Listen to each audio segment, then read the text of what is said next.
বলছি যে দাদা, আপনাদের এখানে কি কোনো ব্যাপার আছে? কি ব্যাপারের কথা বলছেন বলুন তো? দেখো, ওই ঘরে তাকিয়ে দেখো, ওই যে দেখছো অতগুলো বিড়াল, ওরা আসলে কেউ বিড়াল নয়। না না, আমার দিকে এগোবে না, একদমই এগোবে না। তোমরা তোমরা সব ছেলেরাই একরকম। হ্যাঁ, তোমরা সব ছেলেরা একরকম। তোমরা শুধু মেয়েদের শরীরটাকে ভোগ করতে চাও। তোমাদেরকে আমি ঘৃণা করি, ঘৃণা করি তোমাদেরকে। হ্যাঁ, আপনি ঠিকই বলেছেন, কিন্তু উনি যে মুখ খুলতেই চাইছেন না। রাহুল, ওই বিড়ালগুলোর দিকে তাকিয়ে দেখো, সকাল হয়ে গেছে, তাও ওদের চোখটা কেমন জ্বলছে। হ্যাঁ হ্যাঁ, এনেছি, এই দেখুন। হ্যাঁ, চিনতে পেরেছি। আপনারা চলুন আমার সাথে, আমি আপনাদেরকে সেই বাড়িতে নিয়ে যাচ্ছি। স্কেটলসের আজকের গল্পটি সকল বয়সের শ্রোতাদের জন্য নয়, গল্পটি কঠোরভাবে প্রাপ্তবয়স্কদের জন্য। নমস্কার, আমি শ্রীরূপ রয়েছি তোমাদের সঙ্গে। স্কেটলসের আরও নতুন একটি গল্পে তোমাদের সকলকে স্বাগত জানাই। আমাকে এই মুহূর্তে তোমরা যারা শুনছো, তোমাদের মধ্যে যারা নতুনরা রয়েছো, তোমরা কিন্তু এক্ষুনি আমার চ্যানেলটাকে সাবস্ক্রাইব করে নাও। আর স্কেটলসের রেগুলার লিসনার যারা রয়েছো, মানে যারা প্রতিনিয়ত আমার গল্প শোনো, তোমরা এক্ষুনি আমার আজকের ভিডিওটাকে একটা লাইক করে দাও। স্কেটলসে আজকে তোমরা শুনবে অমিয় নস্করের লেখা একটি মারাত্মক জিনের গল্প। তবে আজকের গল্পে যাওয়ার আগে আমি স্কেটলসের এর আগের গল্পে তোমাদের করা কিছু কমেন্টে যাচ্ছি। তৃষা লিখছে, দাদা আমি তৃষা, আমার তোমার সমস্ত গল্পগুলোই দারুণ লাগে, তোমার আজকের গল্পটাও খুব সুন্দর হয়েছে, এরকম সুন্দর সুন্দর গল্প আরও চাই। আর দাদা প্লিজ আমার কমেন্টটা পড়ো। সুদীপ লিখছে, আপনাদের গল্প স্পেশালি তারানাথ তান্ত্রিক আমার জন্য স্লিপিং পিলস হিসেবে কাজ করে, আমি কাতার থেকে শুনছি। অমিত গায়েন লিখছে, আমি নিউ টাউন থেকে শুনছি, খুব ইন্টারেস্টিং স্টোরিটা, আমি তোমার সাথে দেখা করে একটা সেলফি নিতে চাই দাদা।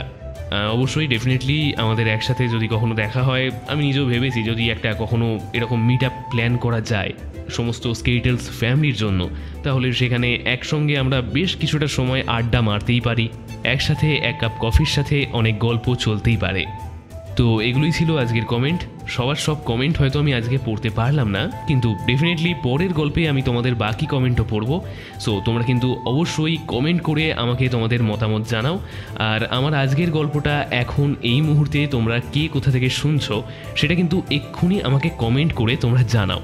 আমার জেনে খুব ভালো লাগবে যে তোমরা কে কোথা থেকে আমার গল্প শোনো। আর এছাড়া যদি তোমরা আমার সাথে ব্যক্তিগতভাবে জুড়তে চাও, তাহলে আমাকে ফেসবুকে তোমরা ফ্রেন্ড রিকোয়েস্ট পাঠাতে পারো। আমার ফেসবুক আইডি আমি ভিডিওর স্ক্রিনে দিয়ে রাখলাম, সো সেখান থেকে তোমরা চাইলে আমার সাথে জুড়ে যেতে পারো। শুরু করছি স্কেটলসের আজকের গল্প, অমিয় নস্করের লেখা জিনের সাথে সহবাস। কম বেশি আমরা সবাই জানি যে কম বয়সের প্রেমগুলো সচরাচর টেকে না, কিন্তু যে প্রেম একবার টিকে যায় তাকে আর ভাঙে কে। ঠিক এই রকমভাবে রাহুল ও বিথিকার প্রেম টিকে গিয়েছিল। স্কুলে ক্লাস 11-এ পড়া চলাকালীন তাদের মধ্যে যে প্রেমের সম্পর্ক স্থাপন হয়েছিল, সেই সম্পর্ককে পূর্ণতা দিতে উচ্চ মাধ্যমিক পাশ করেই দুজনে বাড়ি থেকে পালিয়ে বিয়ে করে নিল।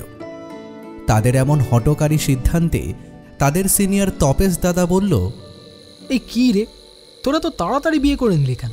আগে তো পড়াশোনা শেষ করে দুজন নিজের পায়ে দাঁড়াতিস, তারপর না হয় এসব হতো। আরে বিয়ের দিন কি পালিয়ে যাচ্ছে নাকি রে?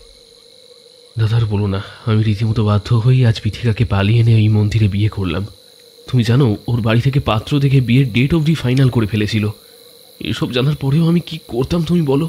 ওকে ছাড়া যে আমি থাকতে পারবো না। আচ্ছা ঠিক আছে, বিয়ে যখন করেই নিয়েছিস তখন কি আর বলি বলতো। যাই হোক, ওকে নিয়ে বাড়িতে গিয়েছিলিস নাকি? বাড়িতে গিয়েছিলাম, কিন্তু ওদেরকে না জানিয়ে বিয়ে করেছি বলে ওরা আমাদেরকে বাড়িতে ঢুকতে দেয়নি। আমরা এখন কি করব কিছু বুঝতে পারছি না তপেশ দা, তুমি কিছু একটা ব্যবস্থা করে দাও। সে কি রে, কাকু কাকিমা তোদেরকে বাড়িতে ঢুকতে দেয়নি? তাহলে তোরা দুজন এখন কি করবি, থাকবি কোথায়?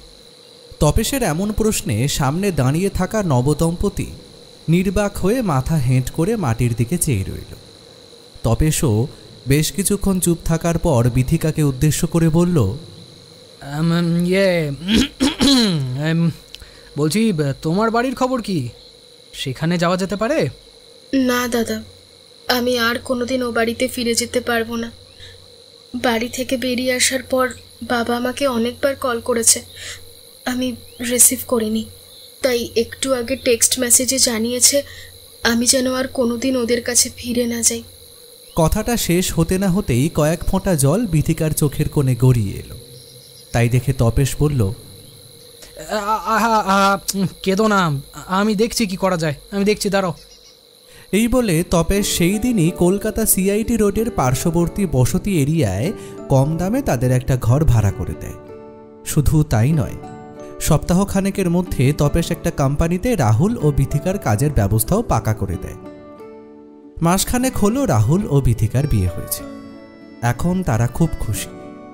এই কদিনের মধ্যে সমস্ত প্রতিকূলতা কাটিয়ে তারা একে অপরের ভালোবাসায় বিহ্বল হয়ে মন দিয়ে সংসার করছে। একসাথে দুজনে অফিস যায়, একসাথে ফেরে, গভীর রাতে বন্ধ ঘরের নীলচে আলোয় একে অপরের শরীর ছুঁয়ে দেখে। তপেশের কাছে খোঁজ খবর নিয়ে এর মধ্যে একবার রাহুলের বাবা সিআইটি রোডের পার্শ্ববর্তী ভাড়া বাড়িতে এসে পৌঁছায়। ছেলে বৌমাকে উদ্দেশ্য করে বলে, খোকা চল, বাড়িতে ফিরে চল, আমরা তোদেরকে মেনে নিয়েছি, আর কষ্ট করে এই ভাড়া বাড়িতে পড়ে থাকিস না। চলো বৌমা, বাড়িতে ফিরে চল। কিন্তু বাবা মায়ের প্রতি তীব্র অভিমানে বশবর্তী হয়ে রাহুল বাবার মুখের ওপর না বলে দেয়। না বাবা, আমি আর কোনোদিন ও বাড়িতে ফিরে যাব না। তাছাড়া আমরা এখানে ভালোই আছি, আর একান্তই যদি আমাকে দেখতে ইচ্ছে করে তাহলে মাকে নিয়ে বরং মাঝে মাঝে এখান থেকে ঘুরে যেও।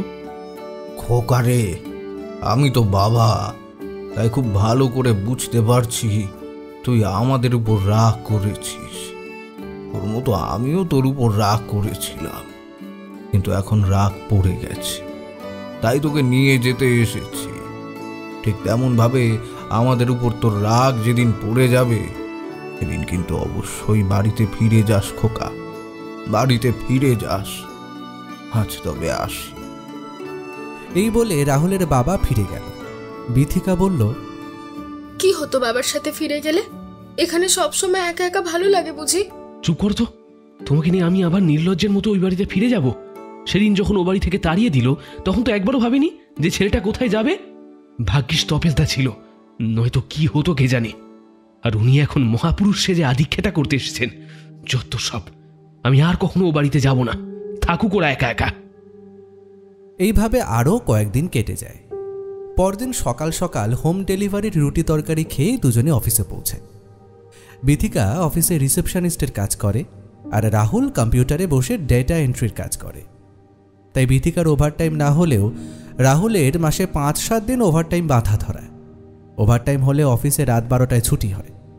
এমনিতেই ওদের সকাল 10টা টু রাত 8টা ডিউটি, ওভারটাইমে 4 ঘন্টা এক্সট্রা। এই ওভারটাইম ফাইম ধরে দুজনে মিলে মোটামুটি 23-24 হাজার টাকা ইনকাম করে। যদিও কলকাতায় ভাড়া ঘরে থেকে সব কিনে খেয়ে তাদের সেভিংস আর কিছু থাকে না বললেই চলে। সেভিংস তো দূরের কথা, এখন নিজেদের প্রয়োজনীয় জিনিসপত্রগুলো কিনতে তাদের হিমশিম খেতে হয়। অফিসে কাজ করতে করতে রাহুল নিজের টেবিল ছেড়ে রিসেপশনে বেরিয়ে এসে বিথিকাকে উদ্দেশ্য করে বলল, শোনো না, বলছি আজ আমার বোধহয় ওভারটাইম হবে। ম্যানেজার বললেন টেবিলে নাকি সব গাদা গাদা ডাটা এন্ট্রি পেন্ডিং পড়ে আছে, তাই আর কি। তোমার ছুটি হলে তুমি সাবধানে ফিরে যেও, আর ফোন করে খাবারটা আনিয়ে রেখো, আমি রাতে ফিরে গিয়ে খাবো। রাহুলের কথাগুলো শুনে বিথিকার মনটা কেমন যেন খারাপ হয়ে গেল। সে মুখ ফুটে কিছু আর বলতে পারল না। রাহুল আবারও বলল, কি হলো? একা একা বাড়িতে ফিরতে হবে, বাড়িতে ফিরে একা অনেকটা সময় কাটাতে হবে, তাই জন্য মন খারাপ করছে? কিন্তু এখানে তো আমার কিছু করার নেই, বলো। আমি যাই, এইভাবে গল্প করছি দেখলে ম্যানেজার আবার গজগজ করবে। কথাটা শেষ করার আগেই ঘাড় ঘুরিয়ে রাহুল নিজের রুমের দিকে এগিয়ে গেল। রাহুলকে উদ্দেশ্য করে বিথিকাও ততক্ষণে বলল, তুমিও সাবধানে ফিরো, অনেক রাতে ফিরবে তো, চোখ কান খোলা রেখো।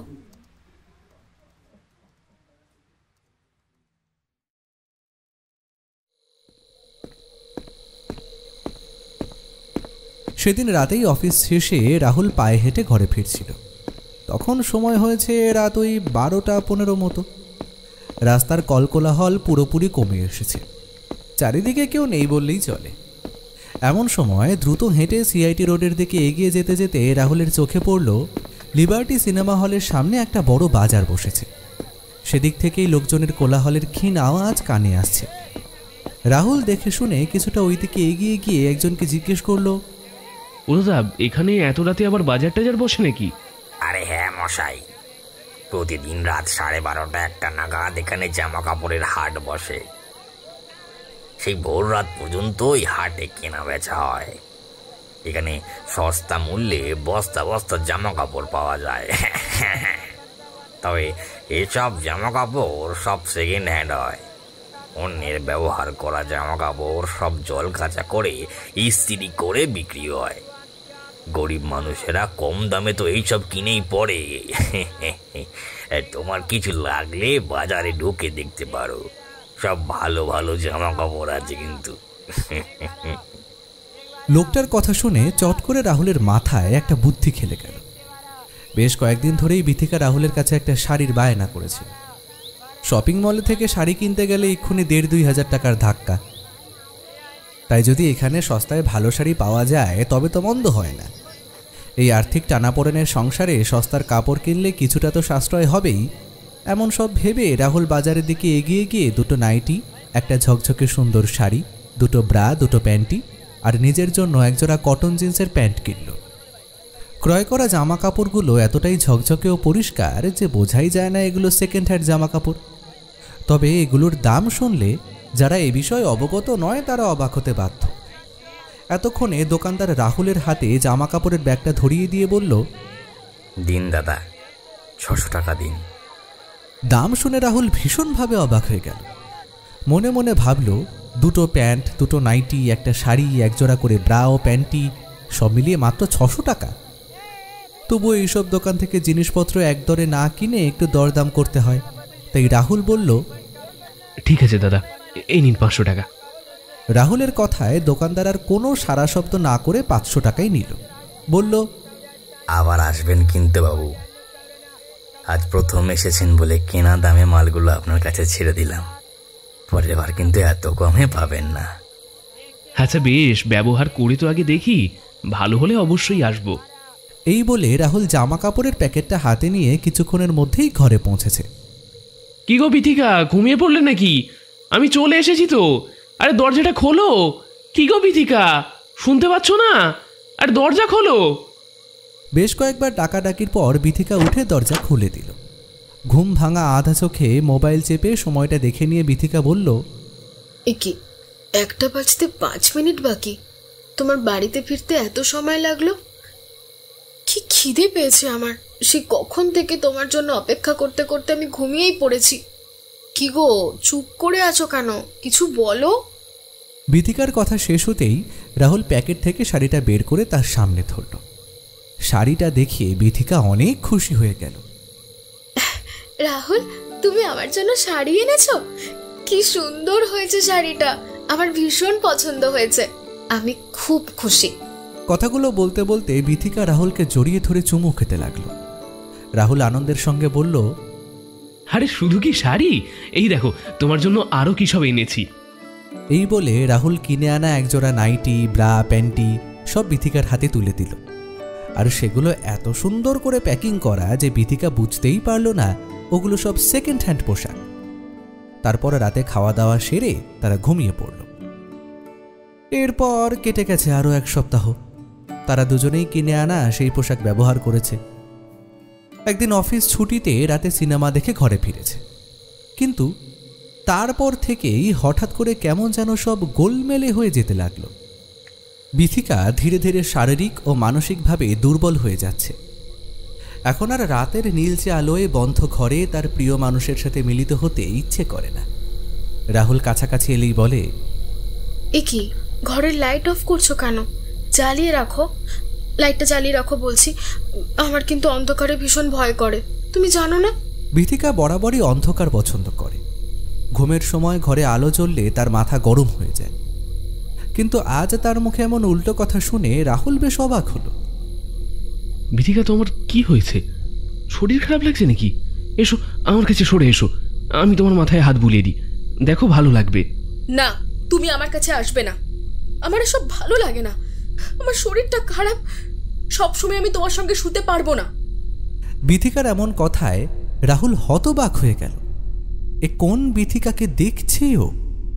তবুও রাহুল মনে মনে নিজেকে এই বলে সান্ত্বনা দিল, হয়তো সত্যিই বিথিকার শরীরটা বেশ খারাপ। তাছাড়া অফিসের কাজের চাপে বেচারি অনেক ক্লান্ত হয়ে পড়ে, তাই হয়তো সেই ক্লান্তি থেকে রাগ, আর সেই রাগের কোপ আমার উপরেই এসে পড়ল। তাছাড়া রাগ দেখাবার জন্য ওরা আছেই বাকে, তাই রাগারাগি না করে ওকে বরং বেশ কিছুদিন সময় দিই, কয়েকদিনই হয়তো ঠিক হয়ে যাবে। তাছাড়া বিয়ের আগে কতবার এমন খিটখিটে মেজাজে আমার সঙ্গে কথা বলেছিল। এইসব 7-5 ভাবতে ভাবতে ক্লান্ত হয়ে বিছানায় শুয়ে থাকা স্ত্রী বিথিকার পাশেই রাহুল ঘুমিয়ে পড়ল। 1 দিন, 2 দিন, 3 দিন, এইভাবে 5-5টা দিন অতিবাহিত হলো, কিন্তু পরিস্থিতির কোনো পরিবর্তন রাহুল লক্ষ্য করল না। তাছাড়া বিবাহিত জীবনে স্বামী স্ত্রী একে অপরের প্রতি ভালোবাসা, যত্ন, শারীরিক টান, উত্তেজনা, মিলন, এই সব কিছু মিলিয়েই তো দাম্পত্য জীবনে, এবং দুজন জীবের মানসিক ভারসাম্য ঠিক থাকে। কিন্তু দিনের পর দিন রাহুল বিথিকার কাছাকাছি যাওয়ার চেষ্টা করলেও, তার সাথে মিলিত হওয়ার চেষ্টা করলেও বিথিকা নানাভাবে ভর্ৎসনা করে রাহুলকে দূরে সরিয়ে দিয়েছে। রাহুল কিছুতেই ভেবে উঠতে পারছে না এমনটা কিভাবে সম্ভব। যে বিথিকা বিয়ের পর থেকেই প্রতি রাতে আমার সঙ্গে একাধিকবার যৌন মিলনে লিপ্ত হতো, সেই বিথিকার মধ্যে থেকে এই যৌন চাহিদা হঠাৎ করে কোথায় উবে গেল? কি হচ্ছে এসব, আর কেনই বা হচ্ছে এমন? ও কি তাহলে কোনো অসুখে পড়ল? এইসব ভাবতে ভাবতে সবেমাত্র রাহুলের চোখে তন্দ্রা এসেছে, ঠিক তখনই বিথিকা চিৎকার করে উঠল, না, আমার কাছে আসবে না, আসবে না আমার কাছে, বাঁচাও, বাঁচাও, আমাকে রেপ করার জন্য এগিয়ে আসছে, বাঁচাও। কি হয়েছে বিথিকা, কি হয়েছে তোমার? আরে ঘুমের মধ্যে এমন চিৎকার করে উঠলে কেন? কি হয়েছে? রাহুল, আমার শরীরটা খুব খারাপ, আমি ধীরে ধীরে খুব দুর্বল হয়ে যাচ্ছি। তুমি দেখো, আমার সারাটা শরীর কেমন থরথর করে কাঁপছে। আমি বোধহয় মরে যাব, আমি বোধহয় আর বাঁচবো না রাহুল। না বিথিকা, না, এসব কথা বলো না তুমি। আমি আছি তো তোমার সঙ্গে, তুমি ভয় পেও না, আমায় জড়িয়ে ধরো শক্ত করে। এই বলে রাহুল বিথিকার হাতে হাত রাখতেই টের পেল জ্বরে বিথিকার শরীরটা একেবারে পুড়ে যাচ্ছে। ঘরে ওষুধ ছিল, সঙ্গে সঙ্গে রাহুল বিথিকাকে একটা প্যারাসিটামল খাইয়ে কপালে জলপট্টি দিতে দিতে ঘুম পাড়িয়ে দিল। যে বিথিকা খেতে ভালোবাসত, রাতারাতি তার খাওয়া দাওয়া প্রায় বন্ধ হয়ে গেল। বন্ধ হলো অফিস যাওয়া। তার সুন্দর সুশ্রী আবেদনময়ী মুখে নেমে এলো অজানা এক কালির পোঁচ। রুক্ষ খুস্কো হলো মাথার চুল। এ কোন মারণ রোগে পড়ল সে? অসুস্থতার কারণে বিথিকার এখন অফিস কামায়, তাই সে আজ একাই সারাদিন বাড়িতে ছিল। অফিস শেষে সন্ধ্যায় বাড়িতে ফিরে রাহুল বিথিকার শরীর ঠিকঠাক আছে কিনা সে খবর জানতে চেয়ে তার দিকে এগিয়ে যায়। তৎক্ষণাৎ বিথিকা চিৎকার করে বলে, না না, আমার দিকে এগোবে না, একদম এগোবে না। তোমরা সব ছেলেরাই একরকম। হ্যাঁ, তোমরা সব ছেলেরা একরকম। তোমরা শুধু মেয়েদের শরীরটাকে ভোগ করতে চাও। তোমাদেরকে আমি ঘৃণা করি, ঘৃণা করি তোমাদেরকে। সারাদিন অফিসের চাপ সামলে বাড়িতে আসা মাত্রই নিজের বউয়ের মুখে এমন সব কথা শুনে প্রচণ্ড রাগে রাহুল চিৎকার করে ওঠে। আরে কি বলছো কি তুমি? এই আবার কোন নাটক শুরু করেছো? এতই যখন তোমার নাটক করার শখ, তখন যাও নিজের বাপের কাছে, গিয়ে সেখানে যত ইচ্ছার নাটক মারাও। সালা সারাদিন খেটে এসে তারপর আবার এইসব আমায় সহ্য করতে হবে। তারপর সালা আমাকে রেপিস্ট প্রমাণ করতে ব্যস্ত। সালা যত সব ফালতু ঝামেলা, আমার ভালো লাগছে না এবার আর। কেন যে 7 তাড়াতাড়ি বিয়ে করতে গেছিলাম কে জানে। চুপ করো, একদম মুখ সামলে কথা বলো। তোমরা সবাই আমার শরীর চাও, তোমরা সব ছেলেরা সমান। না না, তোমরা কেউ আমাকে ভালোবাসো না। ওই যে এখন 3 জন আমার পেছনে পড়েছে আমাকে রেপ করবে বলে, সুযোগ খুঁজে বেড়াচ্ছে, সুযোগ পেলেই আমাকে রেপ করবে। মনে মনে রাহুলের ভীষণ অপরাধ বোধ হতে লাগলো। একে অপরকে ভালোবেসে বিয়ে করেছে, আর বিয়ে যখন হয়েছে তখন তাদের মধ্যে সেক্সুয়াল বিষয়টা খুবই স্বাভাবিক। কিন্তু বিথিকা এ আবার কোন নতুন নাটক শুরু করলো? এইসব 7-5 ভাবতে ভাবতেও বিথিকার বলা কথাগুলোর মধ্যে শেষ কথাটা রাহুলের কানে লাগলো। কি বললে? আরো 3 জন ঘুরছে তোমাকে রেপ করবে বলে? কই তারা? কোথায় আছে? দেখি কাদের এত সাহস, সারা আমার বউকে রেপ করবে বলে আমার বউয়ের পিছনে ঘুরে বেড়াচ্ছে। বিথিকা ঘরের খোলা জানলার বাইরের অন্ধকারের দিকে আঙুল দেখিয়ে বলল, ওই তো তারা অন্ধকারে দাঁড়িয়ে সুযোগের অপেক্ষা করছে। বিথিকার কথা শুনে রাহুল এক দৌড়ে ঘর থেকে বেরিয়ে পেছনের জানলার কাছে গেল। গিয়ে দেখল সেখানে কেউ কোথাও নেই। রাহুল চিৎকার করে বলল, ওই শালা শুয়োরের বাচ্চা, কে আছিস? আয় আমার সামনে আয়। অন্ধকারে আড়ি পেতে বসে আছিস, আমার বউ এর পিছনে পড়েছিস। একবার খালি তোদের হাতে নাতে ধরতে পারি, কেউ আর তোরা শালা বেঁচে ফিরবি না। ঘরের পেছনের অন্ধকারে কাউকে দেখতে না পেয়ে প্রচণ্ড রাগ ভরে রাহুল যা ইচ্ছে তাই বলে আবার ঘরের ভেতর ফিরে এলো। বিথিকা, আমি তো বাইরে গিয়ে দেখলাম, কিন্তু কোথাও তো কেউ নেই। এতক্ষণে বিথিকা রাহুলের কাছে এগিয়ে এসে তার হাত দুটো শক্ত করে চেপে ধরে নরম স্বরে কাঁদতে কাঁদতে বলল, রাহুল, রাহুল, আমি তোমার কাছে কোনো কিছু মিথ্যে বলছি না। সত্যি সত্যি আমি ভীষণ খারাপ সিচুয়েশনের মধ্যে দিয়ে এগোচ্ছি। আমার কিচ্ছু ভালো লাগছে না, আমি আর বেশি দিন বাঁচবো না। চুপ করো, এসব কথা আর মুখে আনবে না। আমি তো আছি তোমার সঙ্গে। তোমার কি হয়েছে আমার কাছে পরিষ্কার করে বলো তো। দেখো, আগের মতো আবার সব ঠিক হয়ে যাবে, খালি আমাকে বিশ্বাস করে সব খুলে বলো।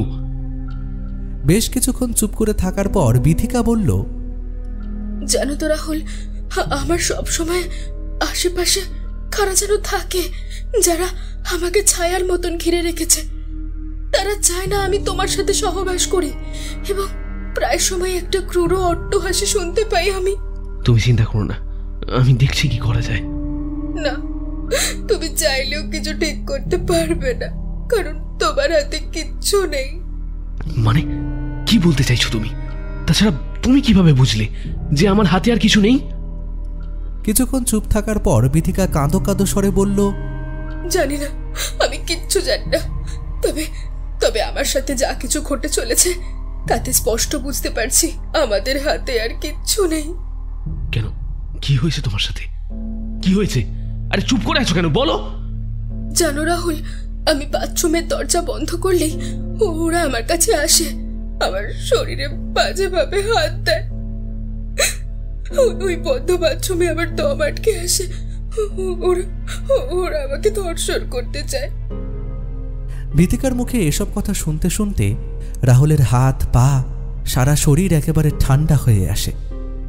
সে কিছুক্ষণের জন্য ভেবে বসে বিথিকা হয়তো মানসিক কোনো রোগের শিকার, কিন্তু তখনই বিথিকা বলে ওঠে, রাহুল, তুমি হয়তো আমার কথা বিশ্বাস করছো না। একটু আগে আমি বাথরুমে গেছিলাম, তখন ওখানে ওরা আমার বুকে হাত দিয়েছিল। আমি প্রচন্ড ব্যথা পেয়েছি। দেখো, এই দেখো।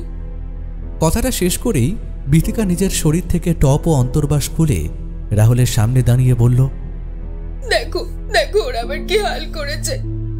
রাহুল বিথিকার বুকের দিকে একবার তাকিয়ে শিউরে উঠল। বিথিকার ফর্সা নিটল স্তঞ্জগলে কালো কালো আঙুলের ছাপ পড়ে আছে। এমন দৃশ্য দেখেই রাহুল চিৎকার করে উঠল, এসব কি হচ্ছে? কথাটা বলেই রাহুল দৌড়ে গেল বাথরুমের দিকে। চারিদিক থেকে বন্ধ বাথরুমের দেওয়ালে টোকা মেরে দেখল, না, কোথাও তো কোনো ফাঁক ফোকর নেই।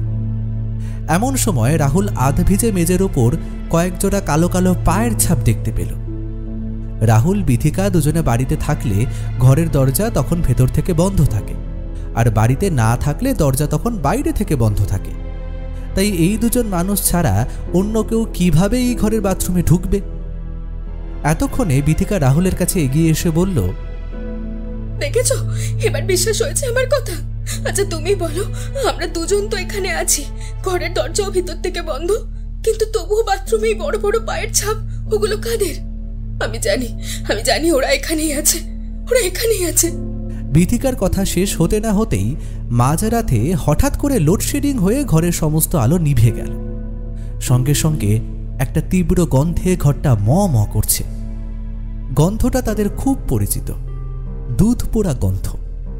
সঙ্গে সঙ্গে ফোনের ফ্ল্যাশ লাইট অন করে রাহুল বলে, বিথিকা, তুমি গ্যাসের উপর দুধ গরম করতে বসিয়েছিলে নাকি? কই না তো, আজ তো দুধ নেওয়াই হয়নি। কি, আজ দুধ নেওয়া হয়নি? তবে এমন বিভৎস দুধ পোড়া গন্ধ কোথা থেকে আসছে? রাহুলের এমন প্রশ্নে আচমকা বিথিকার কণ্ঠস্বর বদলে গেল। সে গম্ভীর ও ভয়ানক সুরে বলল, আমি তো বললাম ওরা এখানেই আছে, এই গন্ধ ওদের উপস্থিত জানান দেয়। কথা শেষ হতেই পুনরায় ঘরের আলো জ্বলে ওঠে। ধীরে ধীরে আবার সবকিছু তাদের স্বাভাবিক মনে হয়। বিথিকা ভয়ে জড়সড় হয়ে রাহুলকে জড়িয়ে ধরে শুয়ে থাকতে থাকতে ঘুমিয়ে পড়ে। রাত গভীর হয়। রুমের জ্বলন্ত টিউবলাইটের মতো নির্ঘুম চোখে রাহুল ভাবতে থাকে বর্তমান পরিস্থিতির কথা। কেন এমন হচ্ছে? সত্যিই কি এসব ঘটনার কথা অশরীরী কোনো ক্ষমতা, নাকি বিথিকা কোনো বিরল রোগের শিকার, মানসিক রোগ? এসব ভাবতে ভাবতে রাত ভোর হয়ে যায়। পরের দিন সকালে ঘুম থেকে উঠে বিথিকা বলে, রাহুল, তুমি আজকে অফিসে যাবে তো? হ্যাঁ, যেতে তো হবেই। তাহলে আমিও আজ অফিসে যাব। কিন্তু তুমি তো অসুস্থ, তাই তো ছুটি নিয়ে আছো। এই অবস্থায় তুমি কাজে গেলে কি কাজটা করবে শুনি? কাজ করতে পারি আর না পারি, এই বাড়িতে একা থাকতে আমার একদম ভালো লাগে না। একা থাকলে ওরা আমাকে সবাই মিলে আবার ধর্ষণ করবে। বিথিকার মুখে আবার এসব কথা শুনে রাহুল খানিক ভয় পেল, তাই সেও চাইল বিথিকা তার সঙ্গেই যাক। আচ্ছা, তাহলে রেডি হয়ে নাও, সময় হয়ে এসেছে, এবার বেরোতে হবে। বেশ কিছুক্ষণ পর তারা আবার বাইরে থেকে তালা ঝুলিয়ে দুজনে অফিসে চলে গেল। বিথিকা ও রাহুল দুজন দুজনকে ভালোবাসত, আর সেই ভালোবাসার ওপর ভিত্তি করে তারা সারা জীবন একসঙ্গে থাকার পরিকল্পনা নেয় এবং বিয়েও করে। হিসেব মতো এখন তাদের সুখে থাকার দিন। কিন্তু কোথায় সেই সুখ? চরম হতাশায় ভরে উঠেছে তাদের দাম্পত্য জীবন।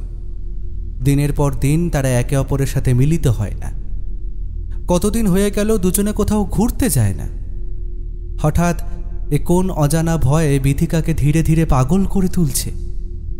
আর সেই প্রশ্নের জবাব খুঁজতে চিন্তায় চিন্তায় রাহুলও তিলে তিলে শেষ হয়ে যাচ্ছে। তবে কি এই ভাড়া বাড়িতেই কোনো সমস্যা আছে, নাকি বিথিকার সাথে সাথে রাহুলও ক্রমশ মানসিক রোগী হয়ে যাচ্ছে? আজ অফিসে কাজের চাপ কম, তার উপরে বিথিকার শরীরটা খারাপ, তাই রাহুল বিথিকাকে সঙ্গে নিয়ে সন্ধ্যা 6টা নাগাদ কাজ সেরে বাড়িতে ফিরে এসেছে। সারাদিন বন্ধ হয়ে পড়ে থাকা দরজার তালা খুলে দরজাটা ভেতরের দিকে ঠেলতেই ক্যাঁচ শব্দ করে সেটি খুলে গেল। তৎক্ষণাৎ কয়েকটা চামচিকে কিচিরমিচির শব্দ করে তাদের মুখের সামনে দিয়ে ডানা ঝাপটে উড়ে গেল। বিথিকা, এটা কি হচ্ছে বলো তো? ঘরের জানলা দরজা তো ভেতর থেকে বন্ধ ছিল, তাহলে এমন চামচিকে দিয়ে এত ঢুকলো কোথা থেকে? রাহুলের কথা শুনে বিথিকার সাথে সাথে তৎসময়ের পারিপার্শ্বিক পরিস্থিতিও কেমন যেন স্তব্ধ হয়ে গেল। কিরকম যেন একটা অশরীরী ভয় ক্রমাগত তাদেরকে গিলে ফেলছে। হঠাৎ ক্ষণিকের সেই নিস্তব্ধতা ভেঙে দিয়ে বিথিকা বলল, ওগুলো চামচিকে নয়, সেই 3 জন। ওই 3 জনই ছিল আমাদের ঘরে। আসলে দিনের বেলা এত ছা চকচকে আলো, তাই বন্ধ হয়ে পড়ে থাকা অন্ধকার ঘরটায় ওরা বোধহয় আশ্রয় নিয়েছিল। চুপ করো তো, সবকিছুতে এত ভয় পেলে চলে না। বললাম তো আমি আছি, চলো এবার ভিতরে চলো। এই বলে দুজনে ঘরের ভিতর ঢুকল এবং টিউবলাইটটা জ্বালাতেই তারা দেখল পুরো ঘরটা ধোঁয়ায় ভরে আছে। তাদের নাকে ঠেকছে একটা চেনা গন্ধ, গন্ধটা সিগারেটের। রাহুল আকাশ থেকে পড়ার মতো হতবাক হয়ে অস্ফুট স্বরে বলে উঠল, যে হারে ধোঁয়া উঠছে আর সিগারেটের গন্ধ আমার নাকে আসছে, আমার মনে হয় এক্ষুনি এখানে কেউ বা কারা ধূমপান করেছে, কিন্তু কেউ তো এখানে নেই। হে ভগবান! রাহুল, রাহুল, আমার খুব শীত করছে, মনে হচ্ছে জ্বর আসবে। কি বলছো? তোমারও শীত করছে? আমারও তো প্রচন্ড ঠান্ডা লাগছে। কই দেখি, তোমার কপালে হাত দিয়ে দেখি। কই না তো, শরীর তো গরম হয়নি, একদম স্বাভাবিক আছে। তবে কি আমাদের এই ঘরের টেম্পারেচার ধীরে ধীরে কমে যাচ্ছে? 1 মিনিট দাঁড়াও, আমি বাইরে থেকে ঘুরে আসি। এই বলে এক দৌড়ে রাহুল ঘরের বাইরে বেরিয়ে রাস্তা থেকে ঘুরে আবার ঘরের মধ্যে এসে বলল, আমি বাইরে গিয়ে দেখে এলাম, আকাশে মেঘও করেনি, ঝড়ও ওঠেনি, এমনকি বৃষ্টি হবার কোনো সম্ভাবনা নেই। বাইরে যেমন ভ্যাপসা গরম ছিল ঠিক তেমনই গরম আছে। কিন্তু আমাদের ঘরের মধ্যে টেম্পারেচার এত কম কি করে হতে পারে? মনে হচ্ছে যেন এসির মধ্যে বসে আছি। তবে কি ওরা আমাদের খুব কাছে চলে এসেছে?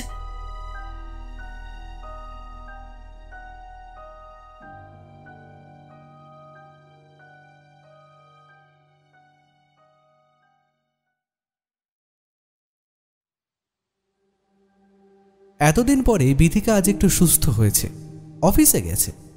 আবারও নতুন করে ভয় পেয়ে যদি পুনরায় অসুস্থ হয়ে পড়ে, তাই বিথিকার শরীর স্বাস্থ্যের কথা ভেবে তার কথা শেষ হতে না হতেই রাহুল তাকে জড়িয়ে ধরে আর বলে, বললাম তো আমি সবসময় তোমার পাশে আছি, তুমি কোনো কিছু নিয়ে আর চিন্তা করো না, সব ঠিক হয়ে যাবে।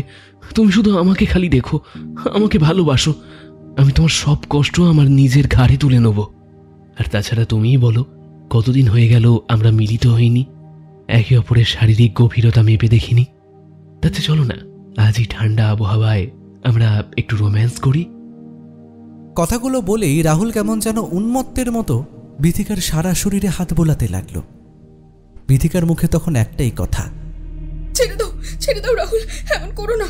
ওরা এসে গেছে, ওরা দেখছে। ছেড়ে দাও রাহুল, ওরা কিন্তু ভীষণ রেগে গেছে। তাছাড়া ওরা চায় না আমি তোমার সাথে সেক্স করি। কিন্তু কে শোনে কার কথা? দীর্ঘদিন ধরে মিলিত হতে না পেরে রাহুল যেন আজ উন্মত্ত। তাই সে এক এক করে খুলে ফেলছে নিজের বিয়ে করা স্ত্রীর শারীরিক আচ্ছাদন। সে যেন আজ সুদে আসলে বিথিকাকে উপভোগ করবে। কিন্তু তখনও বিথিকার মুখে সেই একটাই কথা, রাহুল রাহুল তুমি আমাকে ছেড়ে দাও, ওরা এদিকেই এগিয়ে আসছে, ওরা তোমার উপর হামলা করতে পারে। আমাকে ছেড়ে দাও রাহুল, আমাকে ছেড়ে দাও। আমার ওপর তোমার কোনো কিচ্ছু নেই। এখন আমি ওদের, এখন ওরাই আমাকে আদর করবে, ওরাই আমাকে ভালোবাসবে। ছেড়ে দাও রাহুল, আমাকে ছেড়ে দাও। কথাগুলো বলতে বলতে বিথিকার সারা শরীর থরথর করে কাঁপছিল। তার দু চোখ দিয়ে অবিরাম নেমে আসছিল দুটো উষ্ণ জলধারা। তার এমন কাঁপুনি দেখে এতক্ষণে রাহুলও ভীষণ ভয় পেল। কি হচ্ছে এসব? ঠিক এমন সময় বিথিকা চিৎকার করে বলল, না না, আমাকে ধর্ষণ করো না, ছেড়ে দাও, ছেড়ে দাও, আমাকে ছেড়ে দাও। তৎক্ষণাৎ কোনো এক অদৃশ্য শক্তি রাহুলকে সজোরে ধাক্কা দিল। রাহুল ছিটকে গিয়ে পড়ল টেবিলের উপর। টেবিলের কোনায় লেগে তার মাথা ফেটে গল গল করে রক্ত বেরিয়ে এলো। কয়েক সেকেন্ডের মধ্যেই রাহুলের দৃষ্টিশক্তি ঝাপসা হয়ে আসছে। তার চোখের সামনেই অদৃশ্য কতগুলো শক্তি তার অর্ধনগ্ন স্ত্রীকে বিছানায় শুইয়ে দিয়ে নির্মমভাবে তার উপর চালালো যৌন নির্যাতন। ছেড়ে দাও আমাকে, আমি মরে যাব।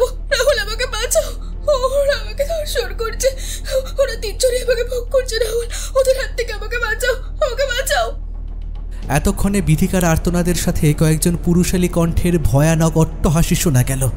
চোখের সামনে বিথিকার উপর হওয়া এমন নির্মম অত্যাচার, এমন আর্তনাদ রাহুলের কানে এলেও রাহুল আজ নিরুপায়। কেউ যেন বজ্র কঠিন মুষ্টি দিয়ে রাহুলকে সেই স্থানেই চেপে ধরে রেখেছে। কোনোভাবেই রাহুল সেখানে উঠে দাঁড়াতে পারছে না। আর কত সহ্য করব? এবার ছেড়ে দাও, এবার ছেড়ে দাও আমাকে। রাহুল, রাহুল আমাকে বাঁচাও। বিথিকার করুণ চিৎকার রাহুলের কানে যত পৌঁছায়, তাকে রক্ষা করতে না পারায় রাগে, ঘেন্না এবং ভয়ে রাহুলের ঠোঁট কেঁপে ওঠে।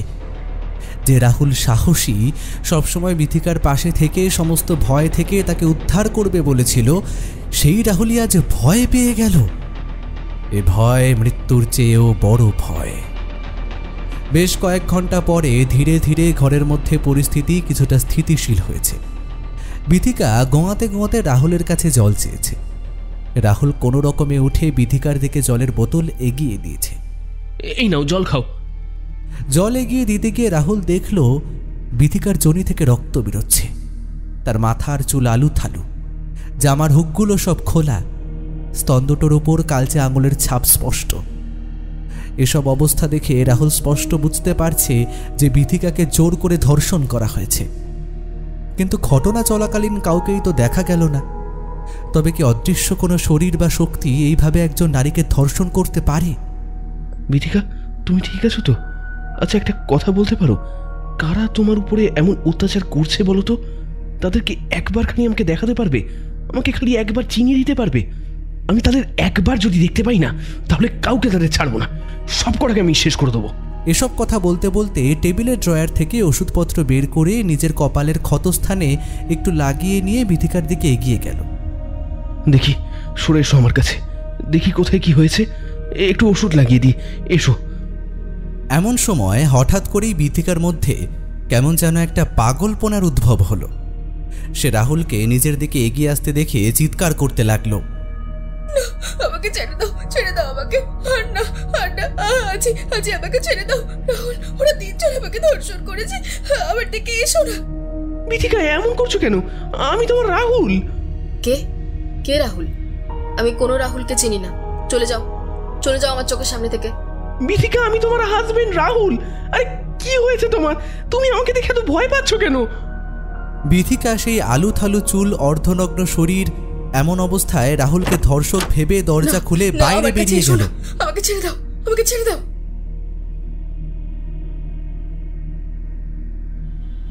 সন্ধ্যা 7:30টার দিকে খোলা রাস্তায় অমন অর্ধনগ্ন অবস্থায় খালি পায়ে একজন মহিলা যদি দৌড়ে যায়, তখন আশেপাশের লোকজন কি আর ভাববে যে মেয়েটা বোধহয় পাগল। বিথিকা তখন সিআইটি রোড, ফিলিপসের মোড়, লোকনাথ মন্দির, পাশের একটা ফাঁকা জায়গা এসব ফেলে দৌড়াচ্ছে। রাহুলও দৌড়চ্ছে তার পেছন পেছন। বিথিকা, ও বিথিকা, বিথিকা কোথায় চললে তুমি?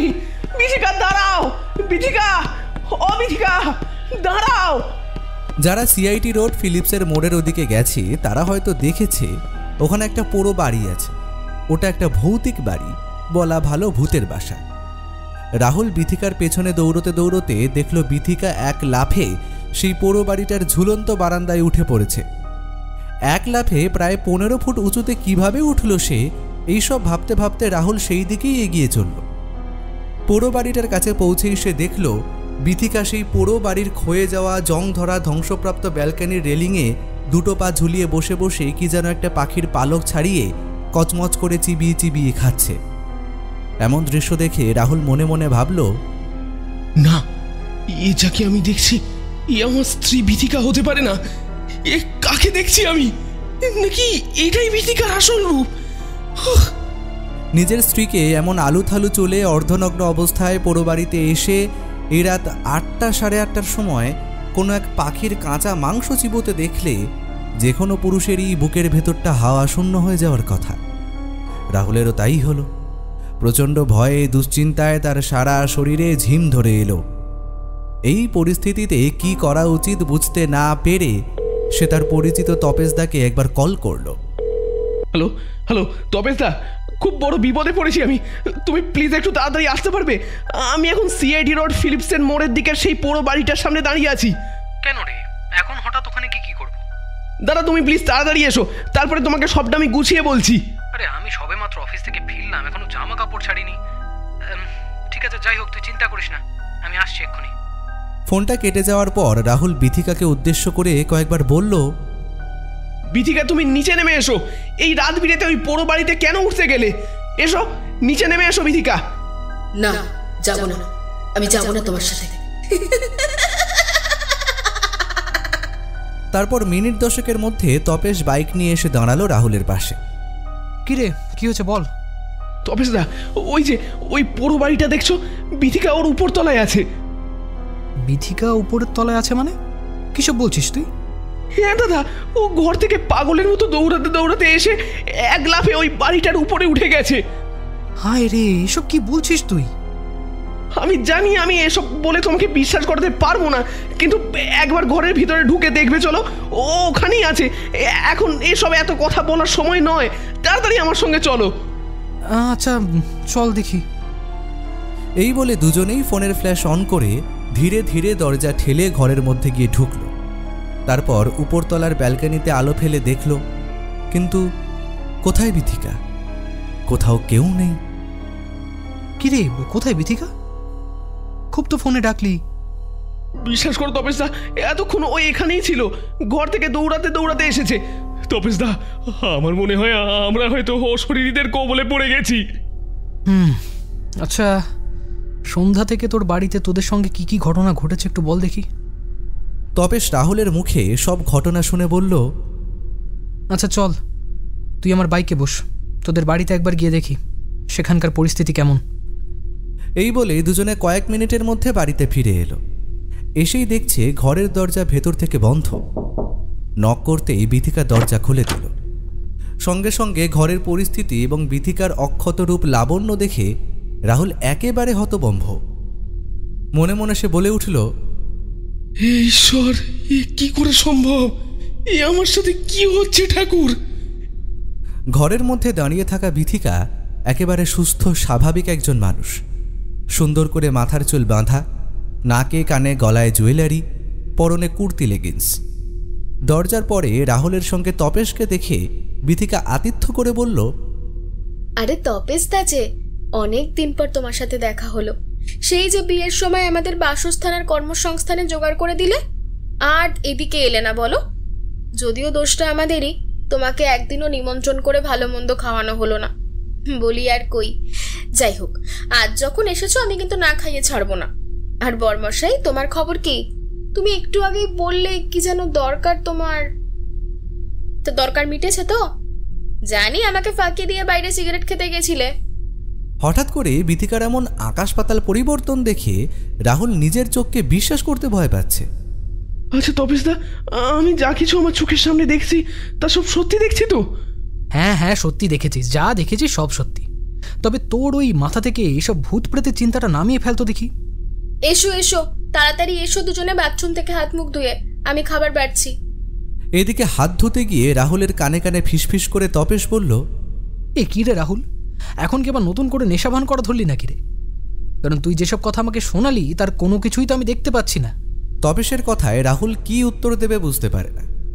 অতঃপর একটু হেসেই খাবার টেবিলের দিকে এগিয়ে আসে। এরপর হাত মুখ ধুয়ে রাহুল, তপেশ ও বিথিকা তিনজন একসাথে খাওয়া দাওয়া করে। খেতে খেতে তপেশ বলে, বাহ বিথিকা, তুমি তো বেশ ভালো রান্না করো। আর বলো না তপেশদা, কাজের চাপে রান্না করার সময় পাই না গো। দুজনেই হোম ডেলিভারির কেনা খাবার খাই, তাই একটু টুকটাক যখন রান্না করি ভালো করেই করার চেষ্টা করি। এইসব কথাবার্তার মধ্যে দিয়ে খাওয়া দাওয়া সেরে রাতেই তপেশ নিজের বাড়িতে ফিরে যায়। বিথিকা ধীরে ধীরে রাহুলের কাছে আসে, তাকে জড়িয়ে ধরে বলে, আই রাহুল, আজকে একটু ভালোবাসো না, একটু জড়িয়ে ধরে আদর করো না প্লিজ। মিলনের তীব্র আকাঙ্ক্ষায় কেমন যেন কামুক দেখায় তাকে। বিথিকার এমন রূপ দেখে পুনরায় হতবাক হয় রাহুল। যে বিথিকা কয়েক মুহূর্ত আগে পর্যন্ত রাহুলের থেকে দূরে দূরে থেকেছে, মিলন তো দূরে যাক, রাহুলকে জড়িয়ে ধরে একটা চুমু পর্যন্ত খায়নি, সেই বিথিকা আজ রাহুলের সাথে মিলিত হতে চাইছে, তাকে প্রেমের কথা বলছে। সেই স্কুল জীবনে প্রথম লুকিয়ে চুমু খাওয়ার গল্প বলছে।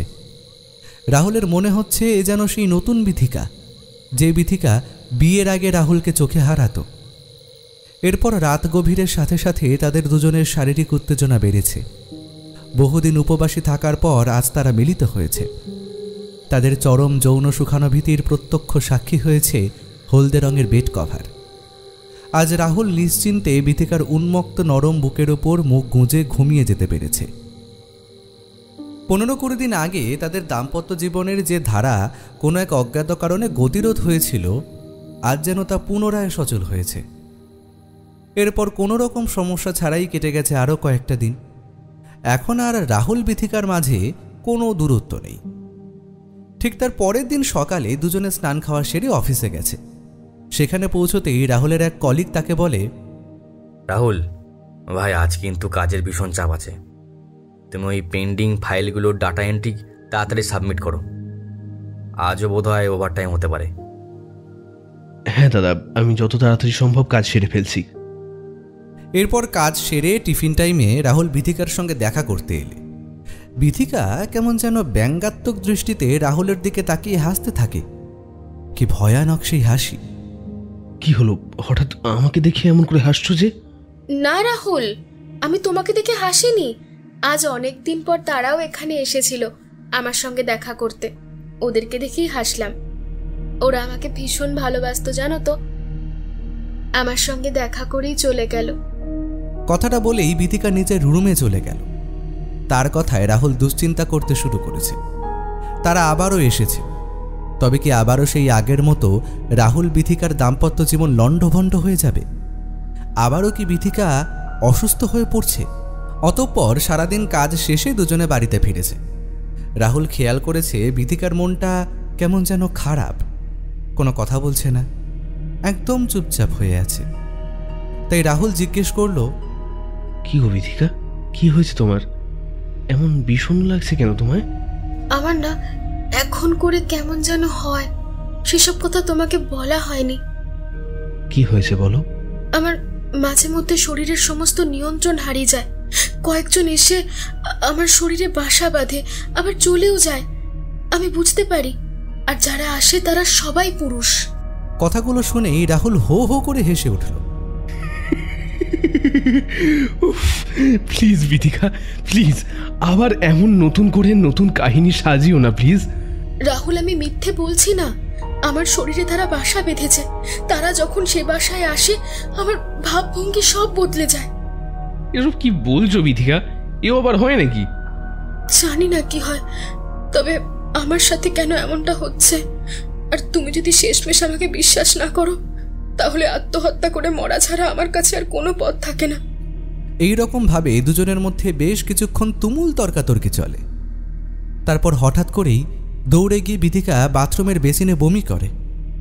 বমি করার পর সে বেশ কিছুটা স্বস্তি অনুভব করে আর রাহুলকে বলে, আমি বমি পেয়েছে বলে দৌড়ে ওদিকে গেলাম। কই, তুমি তো আমার সাথে গেলে না। তুমি জানো, আমি যখন ওখানে বমি করছিলাম আমার পাশে একজন দাঁড়িয়ে ছিল। সে কিন্তু ভীষণ কেয়ারিং, এমনকি তোমার চেয়েও বেশি। সে আজকাল আমাকে খুব ভালোবাসে। কথাগুলো শুনে রাহুলের মাথায় রক্ত চড়ে গেল। সে চিৎকার করে বিথিকাকে বলল, যাও তাহলে তার কাছে গিয়েই থাকো। সে যখন এতই ভালো, তবে আমার কাছে পড়ে আছো কেন? ফালতু মেয়ে একটা, আমার গোটা জীবনটাকে পুরো নরক বানিয়ে ছাড়লো। আমি তোমার জীবনকে নরক বানাইনি, বরং তুমি আমার জীবনকে নরক বানিয়েছো।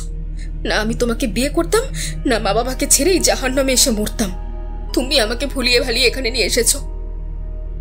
এইরকম আরও কিছুটা সময় কথা কাটাকাটি হওয়ার পর বিথিকা খানিক ঠান্ডা হলো এবং রাহুলকে উদ্দেশ্য করে বলল, আমার ভীষণ টক খেতে ইচ্ছা করছে, একটু তেঁতুল টক এনে দেবে গো।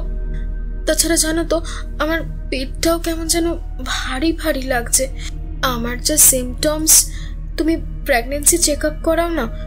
আমার মনে হয় আমি প্রেগনেন্ট। এতক্ষণে তাদের মধ্যে যা কথা কাটাকাটি হয়েছে তা তো হয়েইছে, কিন্তু এই কথাটা শুনে রাহুলের মাথার রক্ত আগুন হয়ে গেল। সে চিৎকার করে বলল, এটা কি করে সম্ভব? ইয়ার কি হচ্ছে আমার সাথে? তোমার আর আমার শারীরিক মিলন বিয়ের পরের 1 মাসে কয়েকবার হয়েছে বটে, কিন্তু তাও হয়েছে উইথ প্রোটেকশন। তারপর দীর্ঘ 15-20 দিন তোমাকে শুতেও আমি পারিনি। আর গতকাল রাতে যখন হয়েছে তখনও প্রোটেকশনটা ছিল। সবচেয়ে বড় কথা, আমাদের দুজনের কেউই এত তাড়াতাড়ি বাচ্চা চাইনি। তাহলে এই প্রেগনেন্সির কথা আসছে কোথা থেকে? আমার তো এখন মনে হচ্ছে তোমার চরিত্রেরই নিশ্চয়ই কোনো দোষ আছে। তুমি নিশ্চয়ই অন্য কারোর সাথে ঘনিষ্ঠ হয়েছিলে, নিশ্চয়ই কারোর সাথে তুমি পরকীয়ায় যুক্ত আছো। তাই তো আমাকে বোকা বানাতে আমাকে বললে যে তোমার মধ্যে কারা যেন বাসা বেঁধে রয়েছে। বুঝেছি আমি, এবার সব আমি বুঝতে পেরেছি। এই সবই তোমার নাটক। কি বুঝেছো তুমি? আমি বুঝেছি, এতদিন তুমি যে অশরীরী নাটকটা শুরু করেছিলে না, তা শুধুমাত্র তোমার এই বেশ্যা রূপটাকে ঢাকবে বলে। এটা তোমার আসল চরিত্রকে ঢাকার জন্য একটা স্ক্রিপ্ট ছিল মাত্র। কিন্তু শেষ পর্যন্ত লাভটা কি হলো? ঢাকতে পারলে কি? রাহুল, মুখ সামলে কথা বলো। তুমি শেষমেশ আমাকে গালাগালি দিচ্ছ। আচ্ছা, তুমি নিজেকে কি খুব সতী মনে করো? যদি সতীর ছেলেই হতে না, তাহলে স্ত্রীকে বেশ্যা বলতে পারতে না, কোনো মতেই পারতে না। হারামজাদি, তুই আমার মা তুলে কথা বলিস। এই বলে রাহুল বিথিকার গায়ে হাত তুলতে উদ্যত হয়, কিন্তু আশ্চর্যের বিষয়, সেই হাত বিথিকার গাল পর্যন্ত পৌঁছানোর আগেই কোনো এক অদৃশ্য শক্তি সেই হাত শক্ত করে ধরে নিয়েছে। তবে কি সেই 3 জনের মধ্যে কেউ একজন বিথিকাকে সুরক্ষা বলার মধ্যে রাখছে? এসব ভাবতে ভাবতে রাতে দুজনে কেউই আর ঘুমোতে পারে না। পরের দিন ছিল রবিবার। সকাল সকাল ঘুম থেকে উঠে বিথিকা রাহুলকে বলল, কাল রাতে যা হয়েছে হয়েছে, চলো না, আজ তো ছুটির দিন। আজ আমাকে নিয়ে একটু ডাক্তারখানায় চলো না, প্রেগনেন্সির বিষয়টা একটু ক্লিয়ার করে নি। বিথিকার কথায় রাহুল সম্মতি প্রকাশ করে এবং তাকে সঙ্গে নিয়ে কলকাতার একজন নামকরা গাইনোকোলজিস্টের চেম্বারে যায়। ডাক্তারবাবু বিথিকার সব সিমটমের কথা শুনে বলেন, যার সিমটমস তা ঠিকই আছে, তবে আমি কয়েকটা টেস্ট লিখে দিচ্ছি, এগুলো রিপোর্ট এনে আজ সন্ধ্যার মধ্যে আমাকে দেখাবেন। আচ্ছা ডাক্তারবাবু, তাহলে আসি। হ্যাঁ হ্যাঁ, আসুন। এরপর সেগুলো টেস্ট করিয়ে সন্ধ্যায় রিপোর্ট নিয়ে দুজনে আবারও ডাক্তারের চেম্বারে আসে। রিপোর্টগুলো দেখে ডাক্তারবাবু বলেন, কংগ্রাচুলেশন, আপনার স্ত্রী বিথিকা প্রেগনেন্ট হয়েছেন।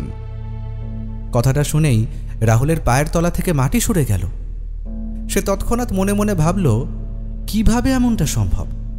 হ্যাঁ, কয়েকবার যৌন মিলন হয়েছে, তবে সেখানে প্রোটেকশন ছিল, কিন্তু এমন আনওয়ান্টেড প্রেগনেন্সির এখন কি করা উচিত? এসব ভাবতে ভাবতে রাহুলের সারা শরীর ঘামে ভিজে উঠল। তড়িঘড়ি সে ডাক্তারকে জানিয়ে সেখান থেকে বেরিয়ে এলো। ডাক্তারবাবু, এখন তবে আসছি, প্রয়োজনে আবার আপনার কাছে আসব। হ্যাঁ, সাবধানে আসুন। রাহুল চেম্বার থেকে বেরিয়ে যেতেই তার পেছন পেছন বিথিকাও বেরিয়ে এলো। গর্ভে আসা এই বাচ্চাটাকে নিয়ে দুজনের মধ্যে শুরু হয়ে গেল মানসিক টানাপোড়েন।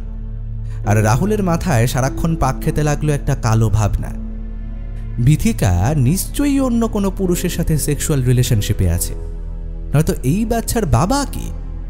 তাছাড়া এমন কচি বয়সে একজন ছেড়ে আর একজনকে ভালো লাগা, আর সেই ভালো লাগা থেকে তার পাশে শোয়া, এর মধ্যে তো অসম্ভবের কিছু নেই। তবু এইসব চিন্তা মাথায় বয়ে নিয়ে বেশ কয়েকদিন কাটিয়ে দিল রাহুল। সে ভেবেছিল এসব কথা তপেশদাকে জানাবে, কিন্তু কোন মুখে জানাবে, কিভাবে বলবে তার কাছে? এসব টানাপোড়েনের মধ্যে দিয়ে আরও অনেকগুলো দিন অতিবাহিত হয়। রাহুল সরাসরি বিথিকাকে জানিয়ে দেয়, দেখো বিথিকা, এইরকম কন্ডিশনে আমি আর তোমার সাথে থাকতে চাই না। আমার মনে হয় এই পরিস্থিতিতে আমাদের ডিভোর্স হয়ে যাওয়াটা বরঞ্চ দরকার, কারণ ডিভোর্স হলে তুমি তোমার বাচ্চাকে নিয়ে ওই বাচ্চার প্রকৃত বাবার কাছে চলে যেতে পারবে। রাহুল, তুমি কি সব বলছো? হ্যাঁ, যা বলছি তা ঠিকই বলছি। তাছাড়া কে এই বাচ্চার প্রকৃত বাবা সেটা বলে দিলেই তো হয়ে যায়। আচ্ছা, আমাদের অফিসের কেউ নয় তো? রাহুল প্লিজ চুপ করো। আমি এ বিষয়ে কিছু জানি না, শুধু জানি আমি বাজারি বেশ্যা মেয়ে নই, আমার সাথে কোনো পরপুরুষের সম্পর্ক নেই। তবে সেদিন তোমার সামনে ওরা তিনজনই যে আমাকে ধর্ষণ করলো, তুমি তো তাদের হাত থেকে আমাকে রক্ষা করলে না, হ্যাঁ? আর এখন আমাকে দোষারোপ করছো। বিথিকার মুখে হঠাৎ করে শেষের কথাগুলো শুনে রাহুল চিন্তিত হয়ে গেল।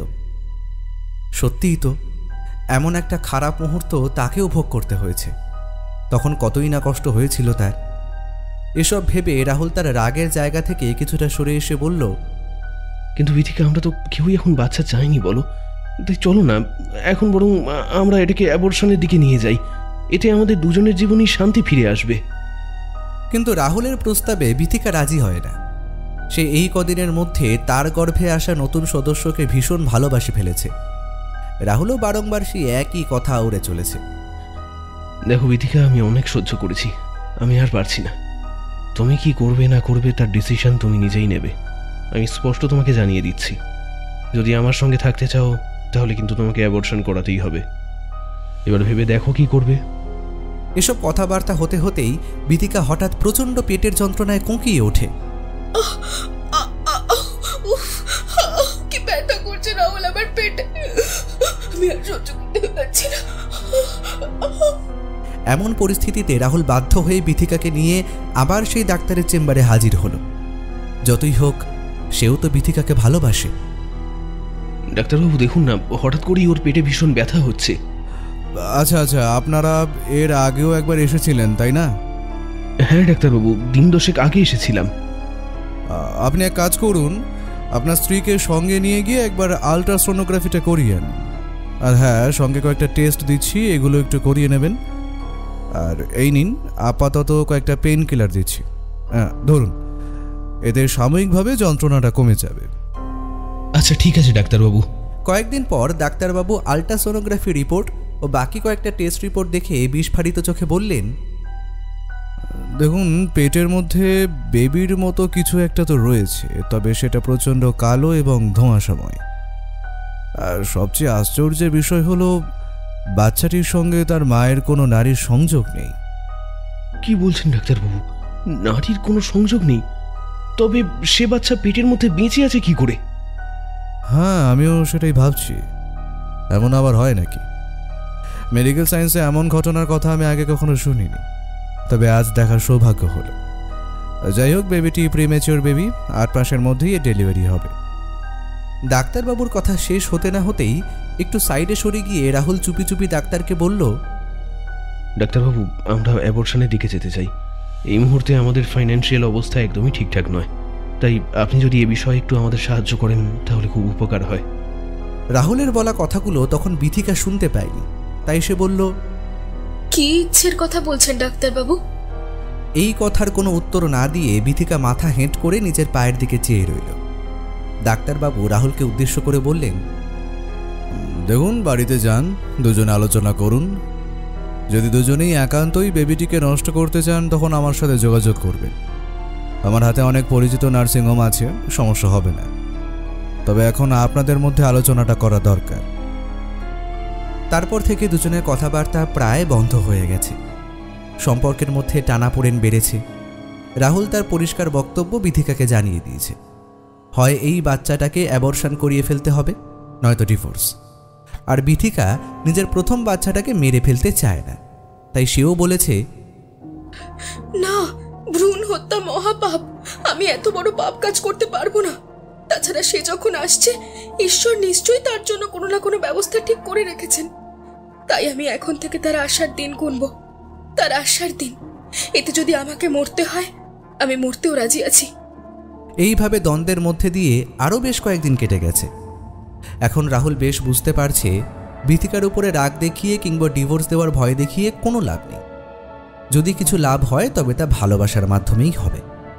তাই রাহুল মনে মনে ঠিক করল সে বিথিকাকে ভালোভাবে বুঝিয়ে সুঝিয়ে অ্যাবর্শনটা করিয়ে নেবে। ফলত একদিন রাতে বিথিকা যখন বিছানায় ওপাশ ফিরে শুয়ে আছে, তখনই তাকে আলতো করে জড়িয়ে ধরে রাহুল বলে, বিথিকা, সরি বিথিকা, আমি তোমাকে ছোট বড় অনেক কথাই শুনিয়েছি। তোমাকে আমি একদমই বোঝার চেষ্টা করিনি, কিন্তু আজ আমি বুঝতে পারছি তুমি সঠিক একজন মানুষ। আমি আগেও যেমন তোমায় বলেছি সারা জীবন তোমার সাথে থাকব, সমস্ত প্রতিকূলতা থেকে তোমাকে রক্ষা করব। আজ এমন পরিস্থিতিতেও আমি তোমার থেকে দূরে যাব না, আমি তোমার সাথেই আছি। অনেকদিন পরে রাহুলের মুখে আবারও এমন ভালোবাসার কথা শুনে বিথিকার মনটাও খানিক হালকা হলো। সে রাহুলের দিকে তাকিয়ে বলল, আমারও তোমার কথা শোনা উচিত, কারণ এই বাচ্চাটার উপর ডিপেন্ড করছে আমাদের সম্পর্ক। আমি অনেক ভেবে দেখেছি, আমি তোমাকে ছেড়েও থাকতে পারবো না, আর ওই বাচ্চাটাকেও মারতে পারবো না। বিথিকা, তুমি ঠান্ডা মাথায় আমার কথা সবটা শোনো। শোনার পর তুমি নিজেই সিদ্ধান্ত নিতে পারবে। হ্যাঁ, বলো। দেখো, আমরা দুজনে মিলে এখন যে টাকাটা রোজগার করি, বাড়ি ভাড়া, সংসার খরচ, ইলেকট্রিক বিল, এছাড়া দুজনের ফোনের রিচার্জ, জামা কাপড়, আরও বিভিন্ন দিকে তার সবটাই খরচ হয়ে যায়, কিছুই সেভিংস থাকে না। এবার ধরো তুমি সন্তানের জন্ম দিলে, তখন তো আর কাজে যেতে পারবে না, তখন আমি একলা রোজগার করে কিভাবে চালাবো এত কিছু? আর সবচেয়ে বড় কথা, বেবি এলে তার পিছনেও কিন্তু অনেক খরচ, ডাক্তার, ওষুধ, রিপোর্ট, আরও অনেক রকম খরচ রয়েছে। তুমি বলো, আমি একা কি এত কিছু মেনটেন করতে পারবো? সেজন্য আমি ভেবেছি দুজনে এখন ইনকাম করে বছর 2 মধ্যে 1,02,000 টাকা জমিয়ে নিই, তারপর না হয় বেবির প্ল্যান করব। এর মধ্যে যদি একটাও বাজে কথা আমি বলে থাকি, তাহলে তুমি আমার মুখে জুতো মারতে পারো। আরে না না, তুমি ঠিকই বলেছ। তাছাড়া বেবিকে এই পৃথিবীতে আনার পর থেকে তাকে ঠিকঠাক ভাবে পালন করতে না পারাটাও তো অন্যায়। তার চেয়ে বরং আমরা ওকে নষ্ট করে দিই। বিথিকার এই কথায় মনে মনে আনন্দে আত্মহারা হয়ে রাহুল বিথিকার নরম বুকের উপর হাত দিতেই চমকে উঠল। এ কি, তোমার বুকের মাঝখানে ওটা কি? কথাটা শুনে কোনো রকম উত্তেজনা ছাড়াই বিথিকা উত্তর দিল, কি জানি, এই 15-20 দিন আগে ওখানে একটা ফুসকুড়ি টাইপের একটা কি হয়েছিল, তারপর ধীরে ধীরে ওটা বেড়ে এমন হয়ে গেছে। দেখি জামাটা খোলো তো, কি হয়েছে দেখি একবার। বিথিকাও কোনো রকম দ্বিধা ছাড়া জামাটা খুলেছে এবং তৎক্ষণাৎ তার বুকের দিকে তাকিয়ে রাহুলের চোখ চড়ক গাছ হয়ে গেল। রাহুল দেখল বিথিকার বুক নিটলস দুটো স্তনের মাঝখানে আরও একটা স্তন গজিয়ে উঠেছে। সেটা আকারে বাকি দুটোর থেকে কিছুটা ছোট হলেও তার অগ্রভাগে ঘামের মতো ফুটে সাদা সাদা জলবিন্দু। বিথিকা, আমার মনে হয় কিছু তো একটা অলৌকিক ব্যাপার আছে, নয়তো নারীর সাথে কোনো সংযোগ ছাড়াই পেটের মধ্যে বাচ্চাটা বেড়ে উঠবে কি করে? আর তার সাথে তোমার বুকের মধ্যে এমন নতুন স্তন গজাচ্ছে, আর ওই বাচ্চার জন্য বোধহয় তোমার বুকে এমন নতুন করে স্তন গজিয়েছে, যাতে জন্মের পর ওই দুধ সে পান করতে পারে। না না বিথিকা, আমার মোটেই এসব ঠিক লাগছে না। এই বাচ্চাকে ভূমিষ্ঠ হতে দেওয়া যাবে না, একে যে করেই হোক নষ্ট করতে হবে। এতদিন পর রাহুলের কথায় সম্মতি জানিয়ে বিথিকা বলল, হ্যাঁ, তুমি ওর অ্যাবর্শনের ব্যবস্থাটা করিয়ে ফেলো। ওই ডাক্তারবাবুকে কাল সকালে একবার কল করো। তারপর সেই ডাক্তারের সাথে আলাপ আলোচনার মাধ্যমে রাহুল একটি ছোটোখাটো নার্সিংহোমে বিথিকার প্রেগনেন্সির অ্যাবর্শনের ব্যবস্থা করিয়ে ফেলে। বিথিকাকে বেডে তোলা হয়েছে, তার পেট ওয়াশ করা হবে। প্রসেসিংটা যখন শুরু হচ্ছে, তখন বাচ্চাটা পেটের মধ্যে কোন পজিশনে আছে সেটাকে মেশিনের সাহায্যে দেখা হয়, ডিটারমাইন্ড করা হয় কীভাবে কাজটা সম্পূর্ণ করা হবে। ঠিক এমন পরিস্থিতিতে এগুলো দেখার সময় ডাক্তারবাবুরা দেখছেন পেটের মধ্যে কালো ধোঁয়াশাময় কিছু একটা জিনিস নড়ছে। যেটা ঠিক হিউম্যান বেবি বা মানুষের মতো, কিন্তু মানুষ নয়। একটা বাচ্চার যেমন মাথা হয়, ছোট ছোট দুটো হাত, দুটো পা, বডি বা শরীর সব কিছুই আছে, তবে তা যেন মানুষের মতো নয়, রুক্ষ শুষ্ক প্লাস্টিকের মতো। কেমন যেন ভয়ানক আর বিকৃত সেই রূপ রং। মেশিনের মধ্যে, পেটের মধ্যে এসব কিছু দেখে নিয়ে ডাক্তারবাবুরা বেশ খানিকটা অবাক হয়। কিন্তু এসব ভয়ানক দৃশ্যে আটকে থাকা ডাক্তারবাবুদের কাজ নয়, তাই শুধু শুধু বেশি দেরি না করে তারা ওয়াশ করা শুরু করেছেন। তারপরেই ঘটল এক আশ্চর্য ঘটনা। অ্যাবর্শন করে পেটের মধ্যে যখন প্রিম্যাচিওর বাচ্চাটার একটা একটা অঙ্গ কেটে বাইরে বের করে আনা হচ্ছিল, তখন দেখা গেল বাচ্চা তৈরি হয়েছে জেলির মতো থকথকে কোনো তরল দিয়ে। তার শরীরে হাড়, গোড়, রক্ত কিচ্ছু নেই। এমন দৃশ্য দেখে ডাক্তারেরা সবাই রীতিমতো চমকে গেল। একজন ডাক্তার বললেন, এটা কিভাবে সম্ভব? বাচ্চার সাথে মায়ের শরীরের কোনো নারীর সংযোগ নেই। বাচ্চাটার শরীরে হাড়, মাংস, রক্ত কিছু নেই, থকথকে কালো জেলি দিয়ে তৈরি। এমনটা আবার হয় নাকি? কি জানি, বেঁচে থাকলে এই পৃথিবীতে আরো কত কি যে দেখতে হবে। অ্যাবর্শন শেষে বিথিকাকে ছেড়ে দেওয়া হলো। অতঃপর বিথিকা ও রাহুল দুজনেই রাত্রে বাড়িতে ফিরেছে। আশ্চর্যের বিষয়, গভীর রাতে রাহুল দেখল বিথিকার বুকের ওপর থেকে হঠাৎ করে গজিয়ে ওঠা তৃতীয় স্তন সেটা আর নেই। বিথিকা, তোমার বুকের ওপর দিয়ে ওটা যখন মিলিয়ে যায়, তখন তুমি সেই সময়টা খেয়াল করেছো? না, এক্স্যাক্ট সময়টা তো খেয়াল করিনি, তবে অ্যাবর্শনের আগে পর্যন্ত তো ছিল। তার মানে নিশ্চয়ই অ্যাবর্শনের পরেই ওটা উধাও হয়েছে। আর কেন হয়েছে সেটাও স্পষ্ট বোঝা যাচ্ছে। কেন হয়েছে বলো? আমি তো কিছু বুঝতে পারছি না। দেখো, যে বাচ্চার জন্য ওই স্তন গজিয়েছিল, সেই বাচ্চাকে আমরা যখন নষ্ট করে ফেললাম, তাহলে ওটার তো আর প্রয়োজনীয়তা রইল না। তাই আমার মনে হয় ওটা উধাও হয়েছে। রাহুল, এমনটা যদি হয় তবে আমি নিশ্চিত এই বাচ্চা আমার গর্ভে স্বাভাবিকভাবে আসেনি। এই বাচ্চার পিছনে কোনো না কোনো একটা অলৌকিক শক্তি আছে। চলো না, কাল একবার বারুইপুরের শিবানীপীঠ থেকে ঘুরে আসি। ওখানে গিয়ে মায়ের পুজো দেবো আর ঠাকুর মশাইয়ের কাছে জেনে আসবো যে আমাদের সঙ্গে এমন ঘটনা কেন ঘটলো। শুনেছি ওখানকার মায়ের আশীর্বাদ ধন্য তপস্বী ঠাকুর মশাইরা নাকি প্রায়শই সঠিক কথা বলেন। আচ্ছা, যাবো না হয়, এখন অনেক রাত হয়েছে। চলো আমরা ঘুমিয়ে পড়ি।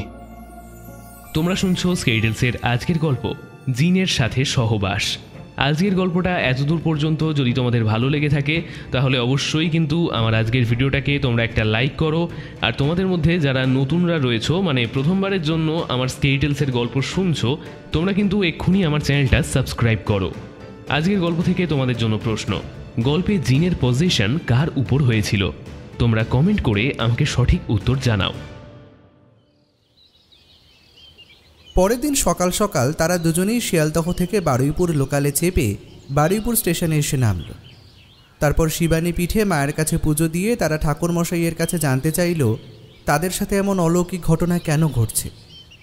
ঠাকুরমশাই দুটো চোখের পাতা বন্ধ করে বলল, ওদের বাড়িতে পুরনো কিছু কাপড় জামা বাইরে থেকে আনা হয়েছিল, তার সাথেই ওরা তোদের কাছে এসেছে। যা, বাড়ি গিয়ে তাড়াতাড়ি পুড়িয়ে ফেলা সেসব জামা কাপড়। আচ্ছা বাবা, ঠিক আছে। তারপর বাড়িতে ফিরে বিথিকা রাহুলকে বলল, আচ্ছা, তুমি সেবারে যে জামা কাপড়গুলো কিনে এনেছিলে, ওগুলো কি পুরনো জামা কাপড়? বেশ কিছুক্ষণ মাথা হেঁট করে থাকার পর রাহুল বলল, হ্যাঁ, ওগুলো সব পুরনো জামা কাপড়। লিবার্টি সিনেমা হলের সামনের দিকটায় রাত ওই 12:30-1টার দিকে পুরনো জামা কাপড়ের হাট হয়। আমি সেদিন ওভারটাইম করে অফিস থেকে ফেরার পথে কৌতূহলবশত ওই হাটে গিয়েছিলাম। কয়েকটা জামা কাপড় দেখলাম, কোয়ালিটি একদম নতুনের মতোই, অথচ দামটাও অনেকটা কম, তাই কিনে নিয়ে আসি। তাছাড়া অভাবের সংসারে ভেবেছিলাম এই সেকেন্ড হ্যান্ড পোশাক কিনলে টাকা কিছুটা অন্তত বেঁচে যাবে, কিন্তু ওই পোশাকের মাধ্যমে এই বাড়িতে যে প্রেতের আগমন হবে তা একেবারেই বুঝতে পারিনি আমি।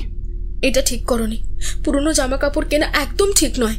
পুরনো জামা কাপড়ের সাথে টুকটাক প্রেত চালনা এছাড়া আরো অনেক কিছু তান্ত্রিক ক্রিয়া হতে পারে। যাই হোক, তুমি কোন দোকান থেকে এনেছিলে মনে আছে? হ্যাঁ, মনে আছে। ওই হাটে আরো একবার গেলে ঠিকই চিনতে পারবো। ঠিক আছে, আজ রাতেই চলো ওই হাট থেকে ঘুরে আসি।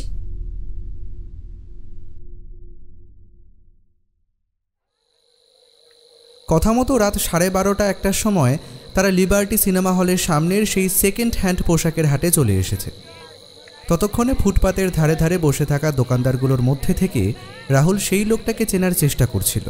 তারপর হঠাৎ তাকে দেখতে পেয়ে সেই দিকেই বিথিকাকে সঙ্গে নিয়ে এগিয়ে গেল সে। দোকানদার ভদ্রলোককে উদ্দেশ্য করে রাহুল বলল, কি দাদা, কেমন আছেন? আবারও চলে এলাম। হ্যাঁ, তাই তো দেখছি। এবারে তো বোধহয় ম্যাডামকে সঙ্গে এনেছেন বলে মনে হচ্ছে। হ্যাঁ, এবার ওকে সঙ্গে করে এনেছি। এবারের হাটে ভালো ভালো মাল এসেছে, দেখতে পারেন। হঠাৎ করে দোকানদারটাকে দেখে বিথিকা থতমত খেয়ে গেল। সে এক সাইডে রাহুলকে ডেকে কানে কানে ফিসফিস করে বলল, রাহুল, আমি তোমাকে বলেছিলাম না ওই 3 জন মিলে আমাকে ধর্ষণ করেছিল? ওই 3 জনের মধ্যে এই লোকটা ছিল। এই কিসব বলছো তুমি? তাছাড়া সে সময় তো ঘরের মধ্যে আমি ছিলাম। কই, আমি তো কাউকে দেখতে পাইনি। যাই হোক, এখন চুপ করো তুমি, আমি ওনার সাথে কিছু কথা বলি। আচ্ছা, বলো। বলছি দাদা, শুনুন না, আপনার সাথে একটু দরকারি কথা আছে। তাড়াতাড়ি বলুন, কি কথা বলবেন? অনেক মাল আছে, ওগুলো বিক্রি বাট্টা করতে হবে, তাই বেশি সময় দেওয়া যাবে না। বলছি 2 মিনিট একটু এদিকে সরে আসুন না। রাহুলের কথা মতো দোকানদার তার গদি ছেড়ে সাইডে এসে পড়ে বলল, হ্যাঁ বলুন, কি হয়েছে? বলছি আপনাদের এই পোশাক কোথা থেকে আসে? এসব বিভিন্ন জায়গা থেকে কিনে আনি, তারপর ওয়াশ করে বিক্রি করি। কেন, আমি অন্যায় তো কিছু করিনি। আরে মশাই, না না, আপনার ন্যায় অন্যায়ের কথা কিছু বলছি না। আসলে আমাদের সাথে বেশ কিছু খারাপ ঘটনা ঘটেছে, তাই জানতে এসেছি। এই বলে রাহুল এতদিন ধরে ঘটে চলা সমস্ত ঘটনা সেই দোকানদারকে জানায়। তারপর দোকানদার ভীষণ সিরিয়াস হয়ে যায়।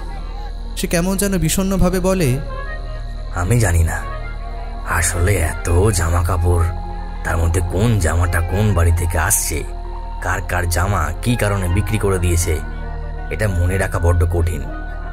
তবে একটা উপকার আমি করতে পারি, আমি যার কাছ থেকে মাল কিনি তার কাছে আপনাকে নিয়ে যেতে পারি। সেই রাতেই দোকানপাট বন্ধ করে দোকানদার রাহুল ও ভীতিকাকে সঙ্গে নিয়ে পৌঁছে গেছে সেই আড়তদারের কাছে। লম্বা লম্বা চুল, হাই পাওয়ারের চশমা পরে ষাটোর্ধ্ব এক ব্যক্তি লুঙ্গি আর পাঞ্জাবি পরে বসে আছে। তার দিকে এগিয়ে গিয়ে দোকানদার বলল, দাদা, একটা বড় প্রবলেম হয়ে গেছে, তাই একজন কাস্টমার আপনার সাথে দেখা করতে এসেছেন। কিন্তু আমি তো অচেনা কারুর সাথে দেখা করি না। ততক্ষণে দূর থেকে বিথিকা ওই আড়তদারকে দেখে রাহুলের কাছে বলল, রাহুল, আমি এই লোকটাকেও চিনি। ওই 3 জনের মধ্যে ইনিও ছিলেন।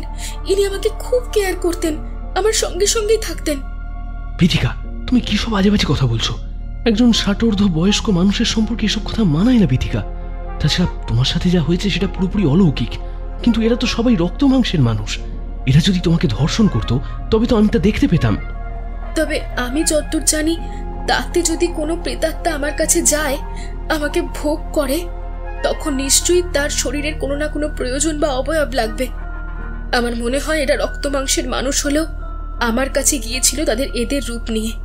তাই এরা আমাকে চিনতে না পারলেও আমি চিনতে পেরেছি। এতক্ষণে আড়তদার ও দোকানদারের কথোপকথনে বয়স্ক আড়তদারের ছেলে এসে সেখানে দাঁড়ালো। হঠাৎ চিৎকার করে বিথিকা বলল, রাহুল, 3 জনের মধ্যে বাকি যে একজন ছিল, এই সে, এও ছিল ওই দলে। এ আমাকে অনেক কষ্ট দিয়েছে, ধর্ষণ করেছে। শুধু তাই নয়, ঘন্টার পর ঘন্টার ধরে আমার প্রাইভেট পার্টি চিপ দিয়ে চেটেছে। চুপ করো তো, কানের কাছে তখন থেকে খালি উল্টো পাল্টা কথা বলে যাচ্ছ, কাজের কাজ কিছুই হচ্ছে না। এই বলে বিথিকাকে ধমক দিয়ে রাহুল এগিয়ে গেল সেই ছেলেটার দিকে। যেহেতু তার বাবা কারোর সঙ্গে কথা বলতে চায় না, তাই রাহুল তাকে জিজ্ঞেস করল, বলছি যে দাদা, আপনাদের এখানে কি কোনো ব্যাপার আছে? কি ব্যাপারের কথা বলছেন বলুন তো? না মানে বলতে চাইছি যে এখানে পুরনো জামা কাপড়ের ওপর কোনো জাদুটোনা বা কালা জাদু এসব করা হয় নাকি? না না, আপনারা ভুল ভাবছেন। আমরাও সব তন্ত্রমার্গীয় লোকজন নয়, আমরা ব্যবসা করি। পার্টির বাড়ি থেকে কম দামে মাল কিনে তার থেকে অল্প কিছু লাভে আমরা দোকানদারদের কাছে বিক্রি করি। এই হলো আমাদের কারবার। এই কাজ আমরা 3 প্রজন্ম ধরে করে আসছি। তবে আপনি যেমনটা বলছেন, অমন কোনো 2 নম্বরই কাজ এখানে দাদা হয় না। কিন্তু আমাদের সাথে এমনটা কিন্তু হয়েছে, এবং আমরা অনেক রকমভাবে জেনে দেখেছি যে যা হচ্ছে তা এইসব পুরনো পোশাকের জন্যই হচ্ছে। এর মাধ্যমেই আমার বাড়িতে প্রেতের আগমন ঘটেছে। আচ্ছা, আপনি যে জামা কাপড়গুলো কিনেছিলেন ওগুলো সঙ্গে এনেছেন? আসলে আমি তো বিভিন্ন পার্টির বাড়িতে গিয়ে মাল কিনে আনি, তাই কে কেমন মাল দেয় তা খানিকটা আন্দাজ হয়ে গেছে। তাই দেখতে চাইছি, যদি বুঝতে পারি এই পোশাক কোন বাড়ি থেকে দিয়েছে তাহলে আপনাদেরকে সেই বাড়িতে নিয়ে যাব। হ্যাঁ হ্যাঁ, এনেছি, এই দেখুন। এই বলে বিথিকার হাতে থাকা ব্যাগটা থেকে কয়েকটা জামা কাপড় বের করে আড়তদারের ছেলেকে দেখাল। বেশ কিছুক্ষণ পরীক্ষা নিরীক্ষা করে দেখার পর ছেলেটা বলল, হ্যাঁ চিনতে পেরেছি, আপনারা চলুন আমার সাথে, আমি আপনাদেরকে সেই বাড়িতে নিয়ে যাচ্ছি। ঘড়িতে সময় তখন রাত 3টে সাড়ে 3টে বাজে। আর কিছুক্ষণ পরেই সকাল হবে। এমন সময় ছেলেটার পেছন পেছন হাঁটতে হাঁটতে এগিয়ে চলল রাহুল ও বিথিকা ও সেই দোকানদারটা। বউবাজার স্ট্রিট ফিরিঙ্গি কালীবাড়ি ছাড়িয়ে একটা ছোট্ট গলির ভেতর দিয়ে তারা একটা ভাঙাচোরা প্রাচীন দোতলা বাড়ির সামনে গিয়ে দাঁড়ালো। তখন প্রায় ভোর হয়ে এসেছে। দরজায় কড়া নাড়ার শব্দে ভেতর থেকে একজন বৃদ্ধা দরজা খুলে সামনেই আড়তদারের ছেলেকে দেখে কাঁপা কাঁপা কণ্ঠে বলল, কি রে খোকা, আজ এত সকাল সকাল জামা কাপড় নিতে চলে এসেছিস যে? কি ব্যাপার? না ঠাম্মা, আমি এখন জামা কাপড় কিনতে আসিনি, তবে এই বিষয়ে তোমার সাথে কয়েকজন কথা বলতে চায়, তাদেরকে নিয়ে এসেছি। না না না, এ বিষয়ে আমি কারোর সাথে কোনো কথা বলতে চাই না। তোমরা এখান থেকে যাও, যাও তোমরা। বলেই দরজাটা মুখের ওপর বন্ধ করতে যাবে, তৎক্ষণাৎ ছেলেটা দরজা ঠেলে ধরে বলে, না ঠাম্মা, কথা বলতে চাই না বললে তো শুনবো না, কথা তোমাকে বলতে হবে, আলবাত বলতে হবে, হয়তো তোমার জন্যই আজ একটা সংসার ভেঙে যেতে বসেছে। এই বলে দরজা ঠেলে তারা চারজনেই বৃদ্ধার ঘরে ঢুকল। সেখানে ঢুকতেই তারা দেখল পাশের একটা ঘরে 10-12টা কালো বিড়াল গলায় চেন দিয়ে বাঁধা আছে। তাদের প্রত্যেকের সামনে একটা করে কাঁসার থালা ও বাটি রয়েছে। বিড়ালগুলো তাদের দেখেই কেমন যেন ভয়ানকভাবে ডাকতে শুরু করেছে। তাদের প্রত্যেকের চোখ জ্বলছে। কি হলো কি? হ্যাঁ, তোমরা তোমরা অমন জোর করে ঘরের মধ্যে ঢুকে পড়ছো কেন? হ্যাঁ ঠাম্মা, ওরা বড় বিপদে পড়েছে, তুমি যদি এই বিষয়ে কিছু জেনে থাকো তা অবশ্যই ওদেরকে সেটা বলো। ওরা কি বিপদে সে বিষয়ে আমি কি করে জানবো বলো তো? হ্যাঁ দেখো ঠাম্মা, এই যে এই জামা কাপড়গুলো দেখছো, এগুলো আমি তোমার কাছ থেকে কিনে নিয়ে গেছিলাম। আমাদের কাছে থেকে কিনেছে ওই দোকানদারটা, আর ওনার কাছ থেকে অর্থাৎ লিবার্টি সিনেমা হলের সামনে পুরনো মার্কেট থেকে এগুলো ওরা কিনেছে। হ্যাঁ কিনেছে কিনেছে, তাতে কি হয়েছে? হ্যাঁ, তাছাড়া আমি তো ওই জামা কাপড় অনেকদিন আগেই বিক্রি করে দিয়েছি, এ বিষয়ে আমি কিছু জানি না। আচ্ছা, আপনি এই যে পুরনো জামা কাপড়গুলো বিক্রি করেন, এতে নিশ্চয়ই আপনি জাদুটোনা করে রাখেন, তাই তো? আমি বেশ বুঝতে পারছি আপনি এই জামা কাপড়গুলোতে কালা জাদু করে রাখেন, আর এই জামা কাপড় যারা কেনে তাদের সংসার উজাড় হয়ে যায়। আপনার কাছে আমি হাত জোর করে অনুরোধ করছি, প্লিজ আমার সংসারটাকে উজাড় হতে দেবেন না, প্লিজ আমাকে বাঁচান। আমি অনেক খোঁজাখুঁজি করে আপনার কাছে এসেছি। রাহুলের কথা শুনে বৃদ্ধা বেশ কিছুক্ষণ চুপ করে রইল। কি হলো, চুপ করে আছেন কেন বলুন? তাছাড়া আপনি একা মানুষ, বাড়িতে একা থাকেন, অথচ প্রতি সপ্তাহে নতুন নতুন জামা কাপড় আপনি কেনেন কেন? আর ব্যবহার না করেই বা বিক্রি করে দেন কিসের জন্য? নিশ্চয়ই এই বাড়িতে কোনো রহস্য লুকিয়ে রেখেছেন। আচ্ছা দোকানদার দাদা, আপনি বলুন না, উনি তো একা মানুষ, এত নতুন নতুন জামা কাপড় উনি কিসের জন্য রোজ কিনে আনেন? নিজে তো পরে আছেন সাদা থান, আর সেই জামা কাপড়গুলো কি এমন কাজে ব্যবহার করেন যে প্রতি সপ্তাহে এত জামা কাপড় সেকেন্ড হ্যান্ড দরে বিক্রি করে দেন? দাদা, আপনার মনে হয় না নিশ্চয়ই এর মধ্যে কোনো রহস্য রয়েছে? সেই দোকানদারটা এতক্ষণে রাহুলের কথায় ঘাড় নাড়িয়ে বলল, হ্যাঁ আপনি ঠিকই বলেছেন, কিন্তু উনি যে মুখ খুলতেই চাইছেন না। ঠিক এমন সময় বিথিকা রাহুলের কাছে ফিসফিস করে বলে, রাহুল, ওই বিড়ালগুলোর দিকে তাকিয়ে দেখো, সকাল হয়ে গেছে, তাও ওদের চোখটা কেমন জ্বলছে। রাহুল দেখলো সত্যিই তাই। এইসব প্রাণীদের চোখ রাত হলে জ্বলে, বলা ভালো রাতের অন্ধকারে ওদের চোখকে জ্বলন্ত দেখায়, কিন্তু এখন তো সকাল হয়ে গেছে, চারিদিকে আলো ফুটে উঠেছে, তবুও কি ভয়ানক জ্বলজ্বলে তাদের চোখ। রাহুল ভয়ে বিস্ময়ে বেশ কিছুক্ষণ সেদিকেই তাকিয়ে থাকল। হঠাৎ করে সেই বৃদ্ধা বলে ওঠে, দেখো, ওই ঘরে তাকিয়ে দেখো, ওই যে দেখছো অতগুলো বিড়াল, ওরা আসলে কেউ বিড়াল নয়, ওরা সবাই এক একটা জিন। আমি ওদেরকে পুষে রেখেছি। ওদেরকে আমি নিজের স্বার্থ মতো ব্যবহার করি। বিনিময়ে ওরা আমার কাছ থেকে খাবার পায়, পিপাসা নিবারণ করার জন্য বিভিন্ন প্রাণীর কাঁচা রক্ত পায়। দেখো, ওদের সামনে কাঁসার বাটি ভর্তি করে রক্ত দেওয়া আছে।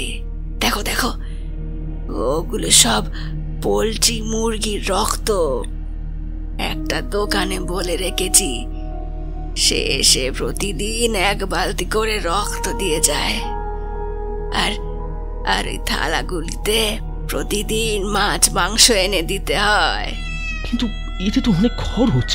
আপনি শুধু শুধু এদের পিছনে এত খরচ করেন কেন? চুপ করো হতচ্ছাড়া ছেলে, একদম চুপ করো। জানো না, মানুষের শখের দাম লাখ টাকা। এই জিন পুষে রাখাও এটাও আমার একটা শখ। তাছাড়া এরাই তো আমার ইনকামের পথ।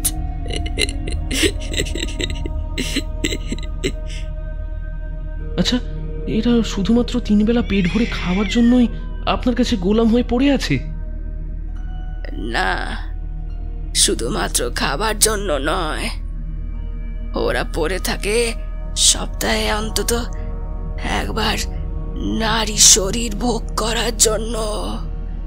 আর সেই সুযোগটা আমি দিই। সে কি, আপনার তো 3 কাল গিয়ে 1 কালে ঠেকেছে, আপনি আবার কি সুযোগ দিচ্ছেন? রসিকতা করছো আমার সাথে? তবে শোনো, সপ্তাহে অন্তত একবার নারী শরীর ভোগ করার জন্য আমি ওদেরকে বিভিন্ন বাড়িতে পাঠাই। আর আর কিভাবে পাঠাই জানো? ওই ওই জামা কাপড়ের মধ্যে দিয়ে।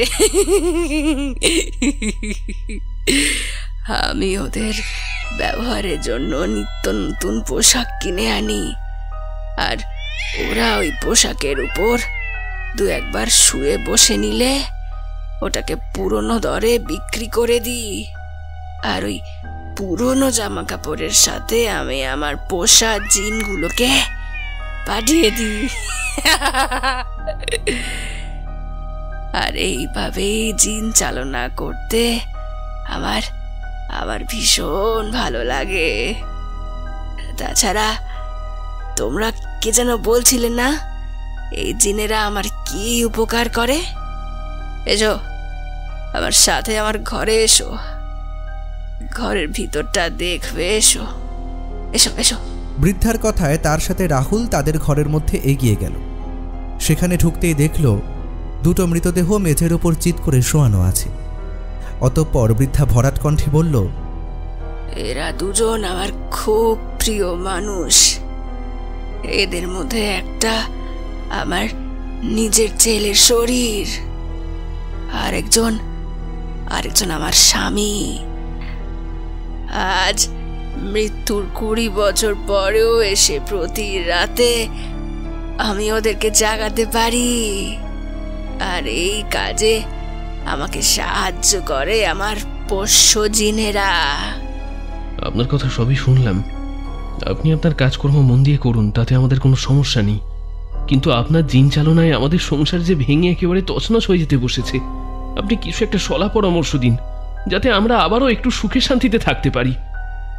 ওই জামা কাপড়গুলো যেদিন অমাবস্যার রাত, সেদিন মাঝরাতে একত্রিত করে 1 কৌটো ঘি ঢেলে কোনো এক খোলা স্থানে পুড়িয়ে ফেলবে। তারপর থেকে দেখবে তোমাদের ওপর আর কোনো জিনের দৃষ্টি থাকবে না। ওরা আর আসবে না। তখন দুজনে মিলে মন দিয়ে সংসার করো। এসব কথা শোনার পর রাহুলের কাছে একটা বিষয় পরিষ্কার হয়ে গেল। বিথিকা যে 3 জনকে চিহ্নিত করে বলল যে ওরাই 3 জন বিথিকাকে ধর্ষণ করেছে, কিন্তু না, ওরা আসলে ভিকটিম নয়। ওদের শরীরের ওদের অবয়বকে কাজে লাগিয়ে বিথিকাকে ধর্ষণ করেছিল এই যৌন পিপাসী জিনগুলো। এরপর সেই বৃদ্ধার কথা মতো ওই হাটে থেকে কিনে আনা পুরনো সব জামাকাপড় পুড়িয়ে দেওয়া হলো। তারপর আর কোনো নেই বাধা বিপত্তি, কিচ্ছু নেই। এখন রাহুল ও বিথিকার মধ্যে শুধু প্রেম আর প্রেম। শেষ হলো স্কেটলসের আজকের গল্প। তোমরা যারা শেষ পর্যন্ত আমার আজকের গল্পটা এতদূর পর্যন্ত শুনলে, তোমরা কে কোথা থেকে আমার আজকের গল্প শুনলে আমাকে এক্ষুনি কিন্তু কমেন্ট করে জানাও। আর তোমাদের মধ্যে যারা নতুন লিসনাররা শুনলে, তোমাদের যদি আমার আজকের গল্পটা ভালো লাগে তাহলে অবশ্যই কিন্তু আমার চ্যানেলটাকে এক্ষুনি সাবস্ক্রাইব করো, আর আমার আজকের ভিডিওটাকে কিন্তু অবশ্যই লাইক করে দাও। আর যারা পুরনো লিসনাররা রেগুলারলি আমার গল্প শুনছো, তোমাদের জন্যই আমি বারে বারে স্কেটলসে নতুন নতুন গল্প নিয়ে ফিরতে পারি। সো তোমাদের কাছে রিকোয়েস্ট, তোমরা আর কি গল্প ইন ফিউচার শুনতে চাও আমার কাছে, সেটা কিন্তু আমাকে তোমরা কমেন্ট করে এক্ষুনি জানাও।